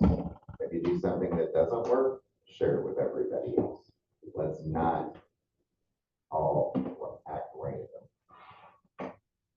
All right, buyer agency and exclusive right to sell. You guys want to go over these documents? You have any questions on them? I think everybody's gone up, so people have gone over it for the most part. You want to go over it again?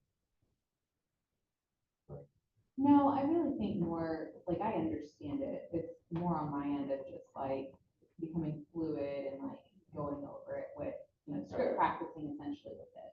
Well, I can tell you that John's really good at these because he can practice. So huge shout out to John Ringgold for assisting. I am very grateful, very grateful. Okay, so here's the new buyer agency agreement. Date. The prep date. Agreement is made between buyer and us until midnight X date. Always make sure this date exceeds closing. General description of the property, speak the surrounding area, or, I'm sorry, residential investment or whatever. Commercial, general location, speak the surrounding area, price range $1 to $1 million, for terms cash and file. However you fill that out. Scope of the agreement. The buyer appoints broker as the buyer's sole and exclusive representative to assist the buyer in purchase of property as generally described in the agreement and to negotiate terms and conditions acceptable to the buyer for the purchase of property. Buyer represents and warrants to broker that this is the one and only exclusive buyer agency agreement in effect. So then now been asked on the touring agreement, do you have a buyer's agency? Now they're signing this one and understanding this is the one and only exclusive buyer agency. So quit calling people to go on tours because you now don't need to do that. Broker's obligation to the buyer. The broker agrees to, and the buyer acknowledges that the broker will perform the terms of the written agreement, promote the interest of the buyer, present in it, this is new, present in a timely manner all offers to and from the buyer. People are like, are you sure that shouldn't say seller? No, it is buyer. You have offers, you have counter offers, etc. So this does mean buyer. Brokers shall present all offers to the buyer when such offer is received prior to the closing of the sale unless the buyer agrees to one of the following provisions by initialing the provision. One of the following. Two, one. Brokers shall not be obligated to seek or present other properties to the buyer after the buyer has entered into a contract to purchase property unless the purchase contract permits the buyer to seek other property and purchase other property instead of the subject property until closing. Or the broker shall not be obligated to seek or present other properties to the buyer after the buyer has entered into a contract to purchase property. When would the first paragraph come into play?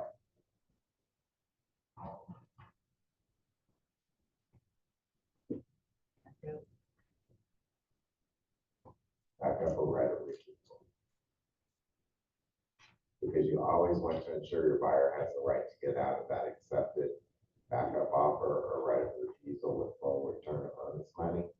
You're going to continue looking for houses because you don't know if that backup offer is ever going to come into play. And you don't want to tie your buyer up for 30 days on a deal they may not get when the perfect house comes up 2 days later, right? Agree, disagree. Yeah, I'm just rereading it again, so I'm listening and processing, so yes.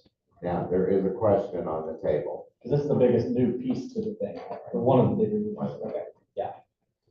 In my mind's eye, and ours already said it, ours said that once you went into contract, we were no longer going to see the properties for you.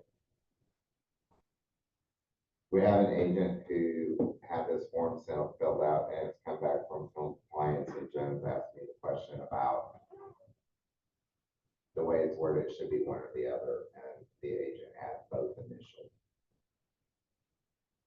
And in my mind, theoretically, both probably should be initialed because you don't know when you're writing the buyer's agency, you're going to write an extension off. And that provides you the ability to write one without having to amend.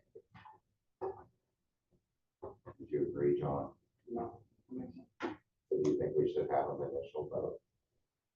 I mean, it says one. Because they're not functional. That's probably why it's slipping into it.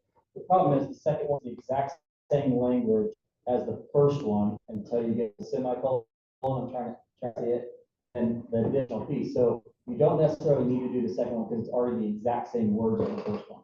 Right. Exactly. No, what do you mean? It says buyer shall not be obligated to seek or present offers, other properties to buyer after the buyer has entered. Actually, I agree with you. It should always be the top one. Always, Because it covers only. both. Yes. And then the other one just stops right at purchase property. Yeah, the top one goes unless the purchase. So if you look, they basically copied and pasted the two and then added the second, so. Yeah, so that's what's throwing me off. What am I missing here? Looking at both of these, that's what I just realized. Because you're gonna stop looking for properties, period. Unless you're in a situation that you can continue to look for property. There needs to be a space, a line space between the two. There does need to be. That's what's throwing us off too. It looks like one paragraph with two signatures. The box, second set of box. And I think we get rid of the word or on the next one. And it's this one. It's still or, but Put the or underneath it. that's where the thing messed us up is you got or, but, and then that's why they kept it as one paragraph. So right where it goes, subject property until closing or needs to be a inner blank space, then broker shall, so we notice it's two different spots. I know how, I mean, that's where I think our brains are confusing us a little bit too. The last copy that I had, the or was bolded and there was a space in between. That, yep. It was on the film basically. So whenever I created the page, it didn't look like this. So it's just the right one. Is it not? Yeah. He's like, damn it, guys. I see it on his face, damn it. We're all in this together. I was thinking, I want this space in there. and I think that's something else. It's a formatting issue with It's this just whole. Hey, I gotta run. Thank you guys. All right. Laura, see you Walk, later. don't hurt yourself. Okay, bye.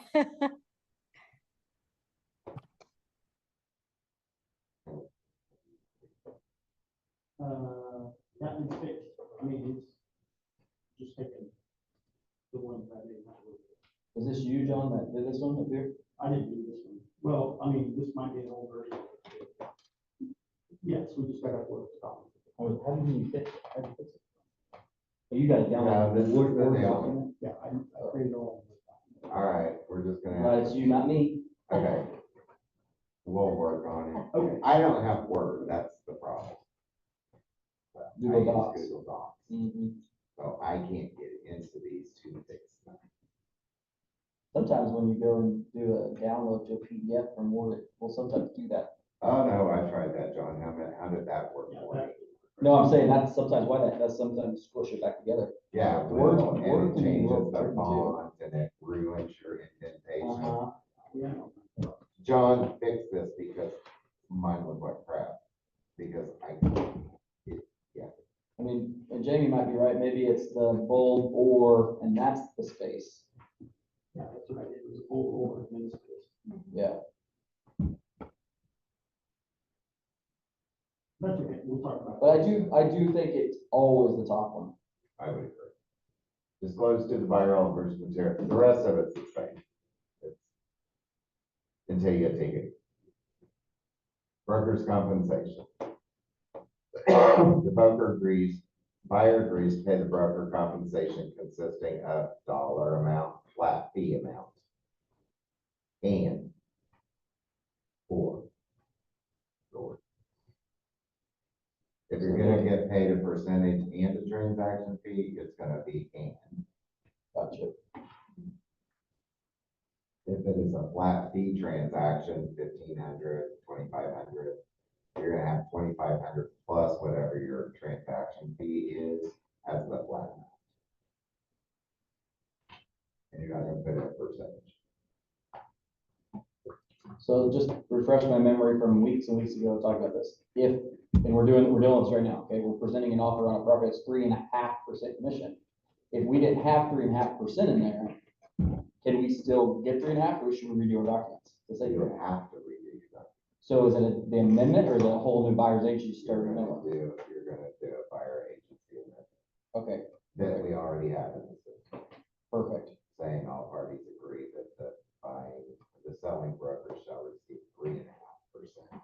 So it really is okay if we have 3 on there then, since we have that other document. Okay, that's gonna create a lot less headaches. Right. Sure. And there's gonna be a lot of amendments corrected, because there's one agent who's gonna always charge 3.5%, hoping they're always gonna get 3.5%. History's gonna tell you that's more of a needle in a haystack right now. Wouldn't they be required to get 3.5 then, if they have it on there that they're gonna get 3.5, Unless they amend it. unless they amend it? So they're always gonna amend it, is what you're saying. Right. Gotcha. Amendments are gonna become everybody's best friend when it comes to compensation. So I know you probably answered this and we're trying to catch up on your videos. What if we could determine is the workaround to say what is being compensated? Have we figured out one yet? Because it's not an MLS anymore, right? Did we figure out how, or we just, right now, we're just going to the agent and asking? Right now, it's market wide, you're calling the agent. Or texting the agent. I heard Now, that there were some brokerages that are putting together a website like we talked to, or a web page like we talked about. I think it's Darren, and there were 2 others, I can't remember who. American Home, Coldwell Banker, American Home. Stone and Story.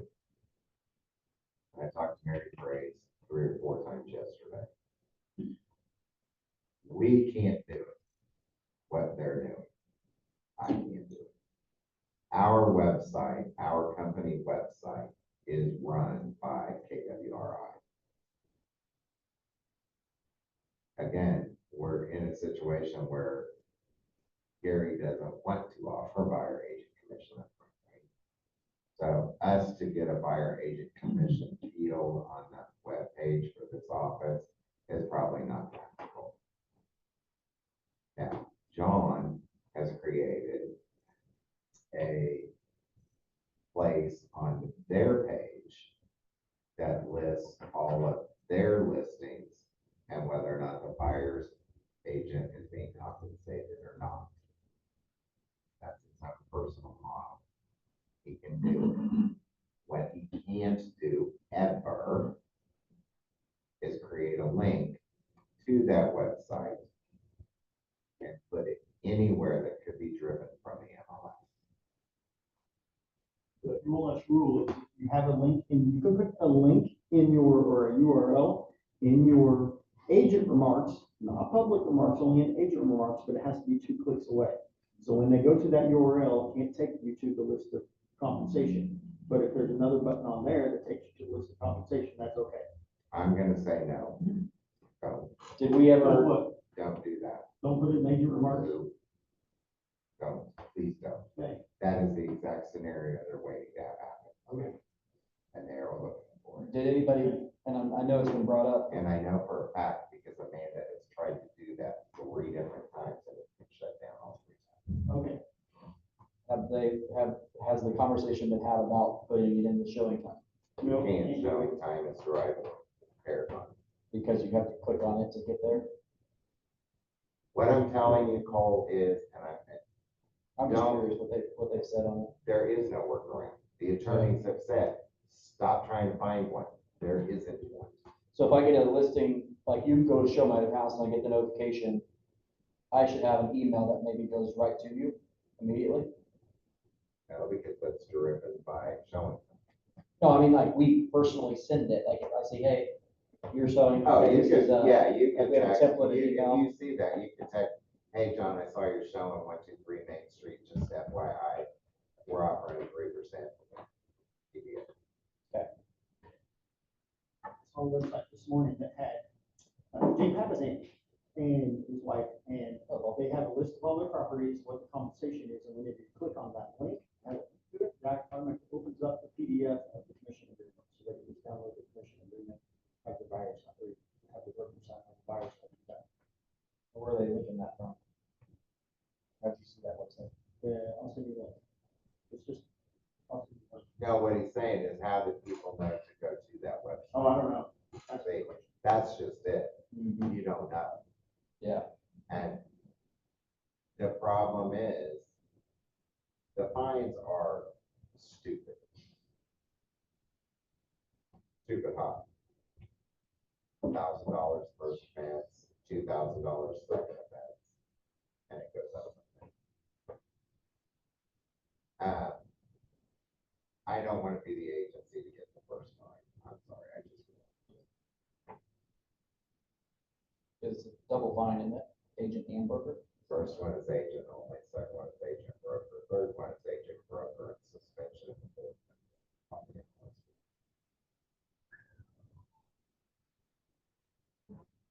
I think that's ridiculous.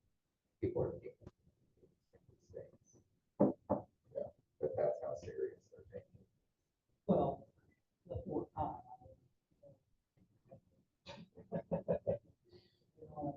Yeah, but there are some agents out there that will do something dumb, and they get a fine from MLS, and they're like, oh, that was only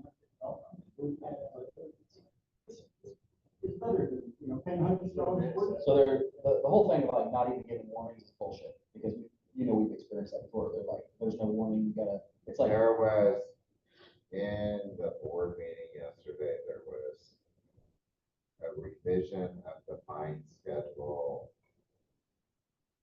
from now till.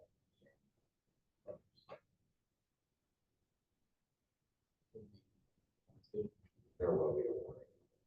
Okay. That's human fairness right there. Now, just so you guys know, I resigned from the board yesterday. Oh. Doesn't surprise me. I don't blame you. I've said that.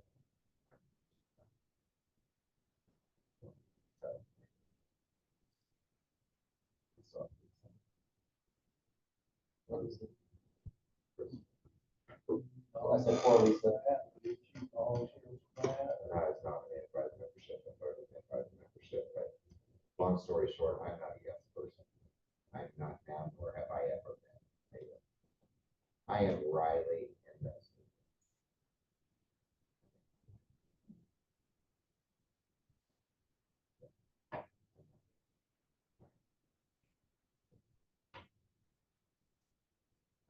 So always, that's the biggest piece. And then the rest of it is just basically general. And then there's a protection period built in for your buyer agency. Liabilities for inspections is brought into the agency. Some of the stuff that's in the contract was brought into the buyer agency, so the buyer hears it intentionally. Talk about the buyer's obligation to disclose adverse material facts regarding their performance. Broker recommends seeking legal advice and professional advice.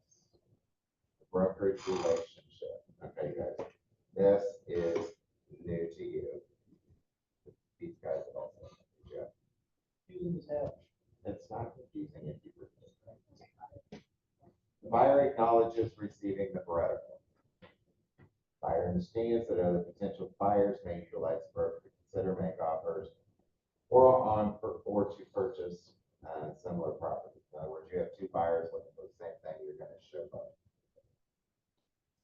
Buyer consents to broker's representation of other such potential buyers before, during, and after the expiration of the agreement.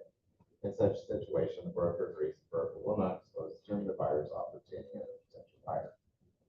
Wrinkles, you guys have this come up, how do we write an offer? I have two clients, one property. I said, you write the offer, both of the offers, you maintain confidentiality on both, period, end of story. Yeah. It's just the way it works. When we have that come up, Jamie takes one, I take one, and we don't sell anything. Right. Yeah. And yes, that theoretically can happen, but if I'm a single agent, Right. Yeah. I've written 5 offers on one house before when it was a foreclosure. So, But you don't really. Yeah. That's a huge transaction broker. no, I was agent. On all five? We didn't have the listing. If we don't have the listing, I'm an agent. Yeah. The only time I'm a TP is if it's. You can, you need Agent, I thought you had the state. If it's not a KW If it's listing. not a KW listing, I'm an agent. Oh, yeah, okay, same page. My sellers are represented, my buyers are represented unless it's a Keller Williams agent call. then a transaction. Gotcha, okay. And that's the conversation, I had a different conversation. Pursuant to section 8 of the agreement, section 8 is, this is where Riley says it gets confusing because it refers you to two different paragraphs. Buyer's acknowledgement, and again, this is NAR settlement stuff. Yeah. Full disclosure. So you've got 8, pursuant to section 8 of the contract or the agreement, the buyer either consents or does not consent to transaction brokerage, subject to both the buyer and the seller signing a transaction broker addendum to the respective agency agreements with the broker, which must be signed by the buyer prior to writing an offer or by the seller prior to signing the purchase contract. So does your buyer agree to that? Next, pursuant to section 9 of the contract with designated agency, the buyer consents or does not consent to a designated agent relationship. If applicable, the broker or the broker's authorized representative hereby designates Riley Ringgold to act as a designated agent on the buyer's behalf. Then again, pursuant to section 9, designated agency of this agreement, the buyer either consents or does not consent to the above named Riley Ringgold acting as a transaction broker in the event that he or she is also the designated agent for the seller, subject to both the buyer and seller signing. So they can consent to a transaction brokerage relationship. You get that on the touring agreement. Right. They can consent to using a designated agent. But they can say, no, Riley, you're representing me and me only. I will not let you work for a seller.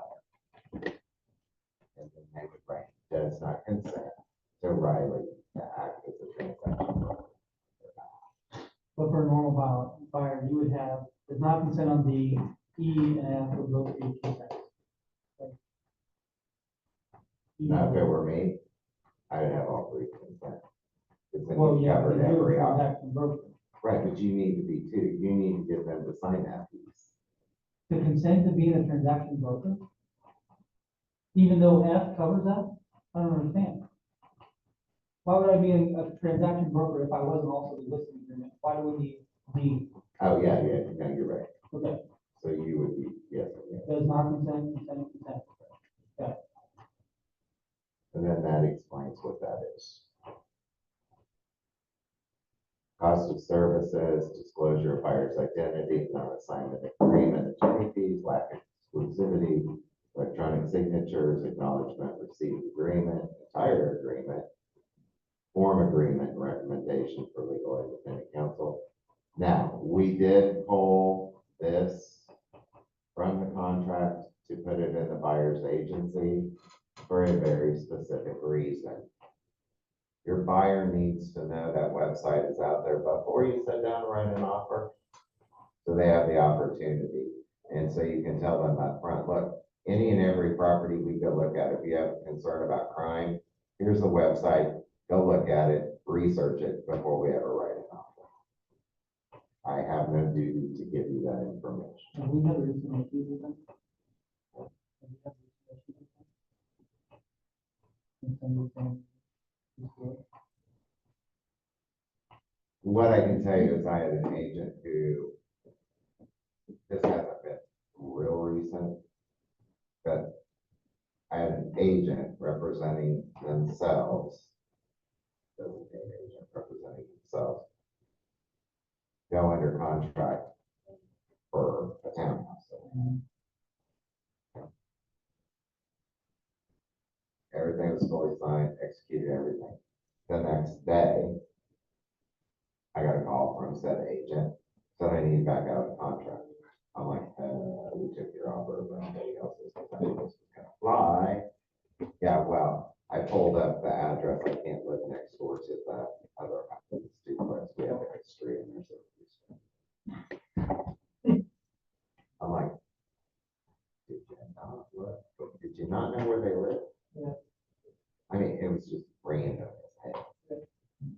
seller's like, she's an agent. She didn't do it. I want the earnest money. Oh, yeah. And the earnest money set for 2 years. Hmm. Because she wasn't giving it up. It was an accident. And the seller's like, you're an agent. Hold yourself to a higher accountability. And then any special provisions. Inside.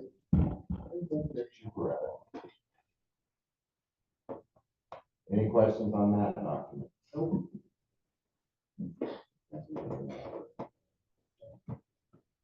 We're getting a wealth of knowledge, Chris. All right, here's the last document. This will do listing agreement. Date, between, address, actual list date, actual end date, with the sum of, and then any non-realty items. Broker obligation to seller. Broker agrees and seller acknowledges. See, this is what it looked like in the other document. Yeah.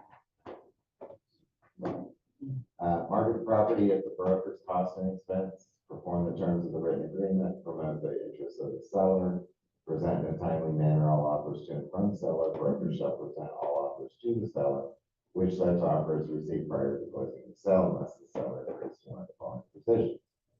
Broker shall not be obligated to continue to market the property after an offer has been accepted by the seller unless the purchase contract permits the seller to continue to market the property and consider other offers until closing, i.e. under contract right of refusal. The seller still has the right to continue to show that property for another buyer. Or the broker shall not be obligated to continue to market the property or present subsequent offers after an offer has been accepted by the seller. And this one, I would probably mark 2 personally.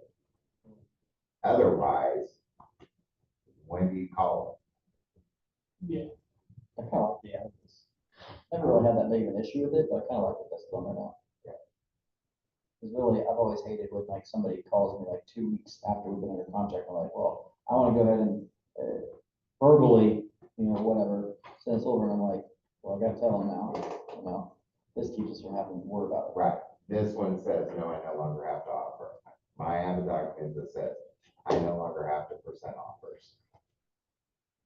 Otherwise, by law, you have to present. You could have an offer come in 3 weeks into the process, and you have to present that offer legally. Right. And unless you have a stop. The stop. No, that's what's so sorry. I would go back to the end of first. Why wouldn't you?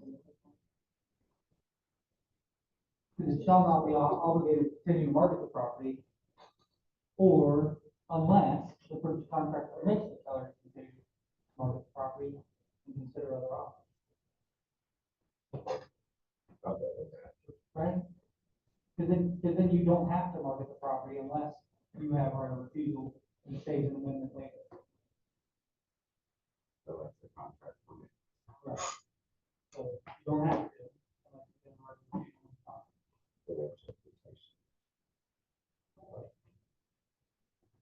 Disclose the seller all adverse material facts. This is all the same as what it was before. Like it's the way. All right, inclusion of property in the multiple listing service. Broker shall or shall not submit the listing for inclusion in any multiple listing services within the time required for submittal of listings under the applicable MLS rules and regulations. Listing is submitted for inclusion in the MLS, the seller, and then it goes on to that. Same step as before. Broker compensation. Seller agrees to pay the broker compensation consisting of blank flat fee amount, and whatever the percentage is. Now, this one.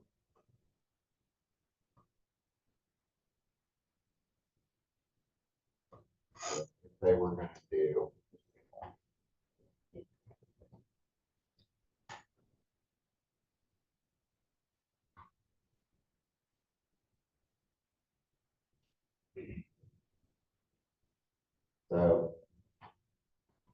flat fee and or percentage of the selling price of the property if the broker or anyone else produces a purchaser ready, willing, and able to purchase property at the price on the terms stated or later agreed upon, or if a seller exchange of the property is made by the seller and any other person during the term of the agreement. Seller advised the broker commissions are not set by law and compensation paid is always fully negotiable. Seller authorizes the deduction of the broker's compensation from the seller's proceeds at closing. Seller agrees to buy any deposit made on a contract and forfeited by a buyer equally with the broker, but the amount of the deposit paid to the broker shall not exceed the amount to which the broker would be entitled to compensation. So if we didn't have a transaction fee or any other amount, we have to put zero in there, right? Because it's an and or statement, because that came first. So I did one the other day where I'm just doing a flat fee of $1,500. Okay. And so I strike through and I strike through or, and the percentage is just left blank. So then it's just a flat fee, boom, no and or, no percentage, flat fee. So you could do, I guess you could do it that way, but if you didn't want to strike through, then would you just put zero? Okay. So that's what I was kind of just saying to James, like, this is good. This could make it harder for us to charge transaction fees now without it being a separate category, because before being a separate category, it looked more like a brokerage piece, you know? Right, and Yeah.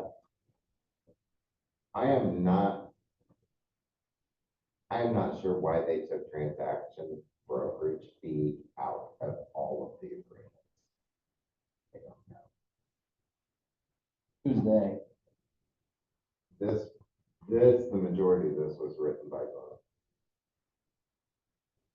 Probably because it's all compensation, you wanted it all in one That's what I'm spot. thinking, it's for the alternative compensation there. Yeah. And again, it's full disclosure. You're getting charged a percentage plus. But it's up to us to explain what that flat fee is and what the purpose is, and it's to maintain storage of your files for the 7 years required by the National Association. Blah, blah, blah. So now that's not even in writing. Right, but you can tell it. Right, but you taking it out actually leaves more interpretation open now. Yeah. Before, hey, that's what it said right there. It literally showed it right here. I don't know if it was that exact wordage, but you know Well, what I I'm guess saying? it's so basic, it doesn't need interpretation. It's like, hey, this is the cost, it's flat fee and percent. Like, it doesn't even matter what it's for at that point, documentation wise, you know? Yeah. If it becomes we can always tweak these later if we need to. If we find there's a problem, we can tweak them. But right now, I'm trying to maintain some sort of consistency. You guys have to remember when this was first written, John, how many pages were we? 10?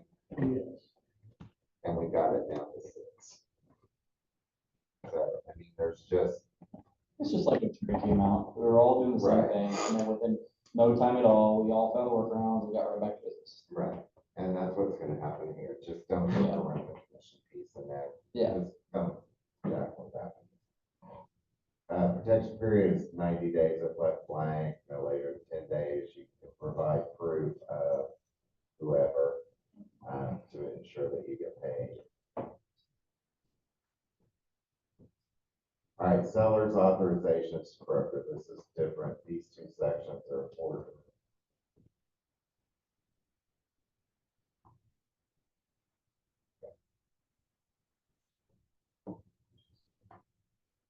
Seller's authorizations to broker.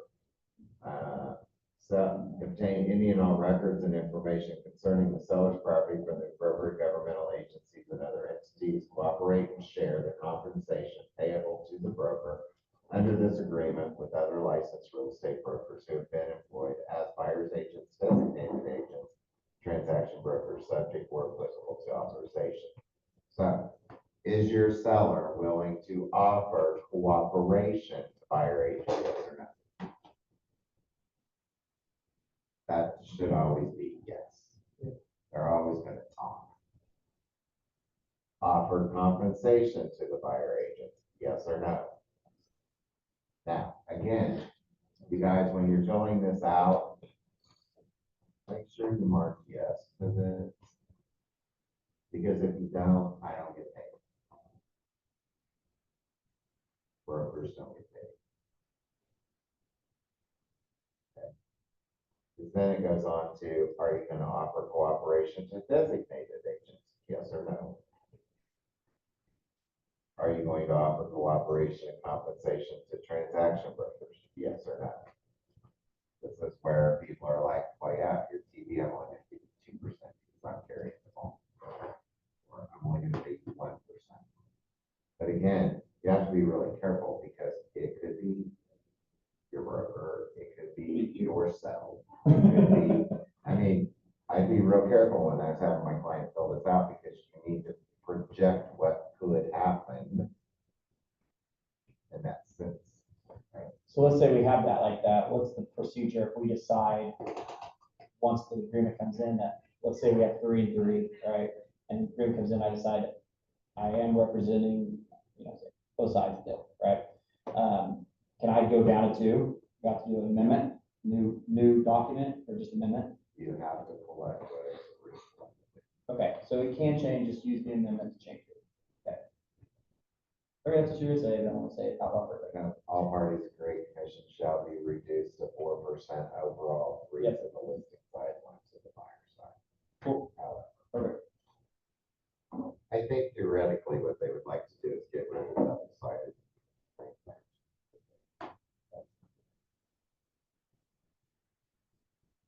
Especially with everybody, the whole thing about people going straight to the listing agent, which is literally what a lot of us started as. Somebody's got to become, the work becomes double then. So, yeah, I just don't see how that would ever go. And it's, And this is pushing more buyers to go directly to the listing. Right.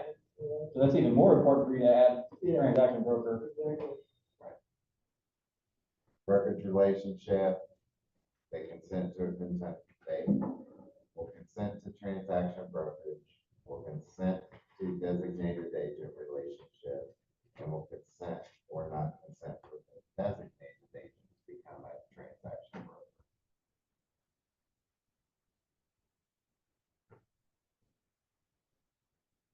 Seller's obligation to disclose material facts. They're signing this up front. Seller understands that the seller has a legal obligation and affirmative duty to be honest by making accurate, complete disclosures of any adverse material facts regarding the property to prospective buyers, and the failure to do so may result in civil liability. Your initial intent, be honest or you could be. What if they don't complete disclosure? Because it's not required, but now, is it required by KW? No, it is required that they tell you adverse material defects. And complete disclosures. That's what that says. So now KW is requiring us to have seller disclosure. It was, yeah, What was that? always been. But you've said multiple times it's not required. It's not required by the state of Kansas. Our brokerage. That our brokerage always requires. But compliance doesn't require it. Because it's an option, because the state of Kansas doesn't have a statute. So if I sign a listing with this document and I don't have a seller disclosure, am I gonna be docked for not having an initial certificate? Or No, this right here, no, this initial here is just telling them up front, you're not honest, you're getting hung on the hook. The next line says, they either will or will not complete a seller's disclosure. Okay, I didn't read on this. Gotcha. So this says they will or will. What I'm saying is, our old listing agreement required that the seller complete seller's disclosure. Yeah. Now, what I'm gonna tell you is, it is in your client's best interest to always fill one out, Right. even if they don't know the answers. Right. Because there's an I don't know field. Right. And there's also a field that says that they have not personally lived in nor managed it for the previous 5 years. Right. And here's why I'm gonna tell you, seller's disclosures are so imperative. Depending upon the type of EOA, claim, if you don't have one, they won't cover you. Try to have that, I don't know, because are we in this, they should have known? No, because I Kansas, mean, no, you said Kansas that it- no longer is a should have known state. when? 3 it used to be what the agent knew and should have known. Well, you can't be held accountable for what you should have known because who's to say what you should have known? So should have known is no longer a part of it. It's known material defects, not should have known. What? Well, that's what we got that bill. Messed up. Well, and no, that was and that's what Alicia was saying. Until that changed, this should have known. So it must have been right after that. But you wouldn't have known anyway. You didn't get nailed on it for should have known. That isn't Yeah, we what talked got about that later, but, That isn't what got us in trouble. Seller warrants the plumbing is connected to a sewer septic system, lagoon, or other wastewater. Again, this was on our other listing agreement, but nobody ever checked it. Well, now I'm bringing it up. Title evidence through, name of the title insurance, title, that's the name of this development. Homeowner association fee, there is no, or there is, and what those terms are. Warranty is a cost not to exceed. Any additional provisions? Fine. You guys got the full on everything. Okay. Any questions? Clear as mud, Riley? Oh, it is. Did you get the questions answered? So, Do you have any I don't like and I don't want? Thank you, Chris. Yeah, thank you. Appreciate Well, it. now I I'm was like, texting you about, when I texted you, about if you were here, yeah, that's exactly what I was Yeah. asking about, so. This worked out good great. timing. oh, yeah, 10 o'clock Q&A, sorry. No, it just worked out really good. Good. Yeah, And on the other, we need to let that all go. I know, but no, I mean, that, I can talk to you about that later, because I'm, yeah, Yeah, that works. Said no. Yeah, one buyer, multiple houses. You have to write each of the individual address. You just type in multiple addresses.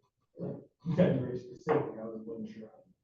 no, on that one, I think that if you put multiple addresses in a Topeka area, that should, I think the way it's written, you can also just write Topeka area. You wouldn't even have to say multiple addresses. Okay, sound good. Now it's time to make it rain. You said it's on place.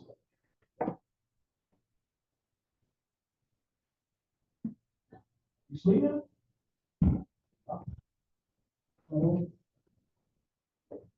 Wow.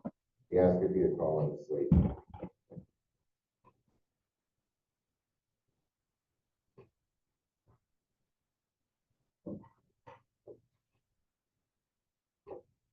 I got this medicine. I have to take and do this.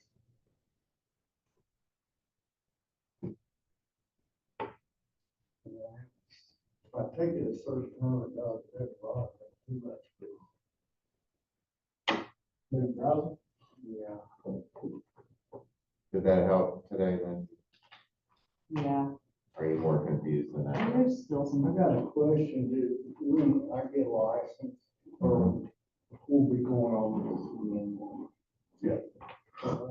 I've got a lot of, I've got some things I got answered, that know or understand, and some of them I don't understand. Reach to be good. We'll go. Maybe they'll, like, yeah, whenever they write, fill something out or actually have an offer.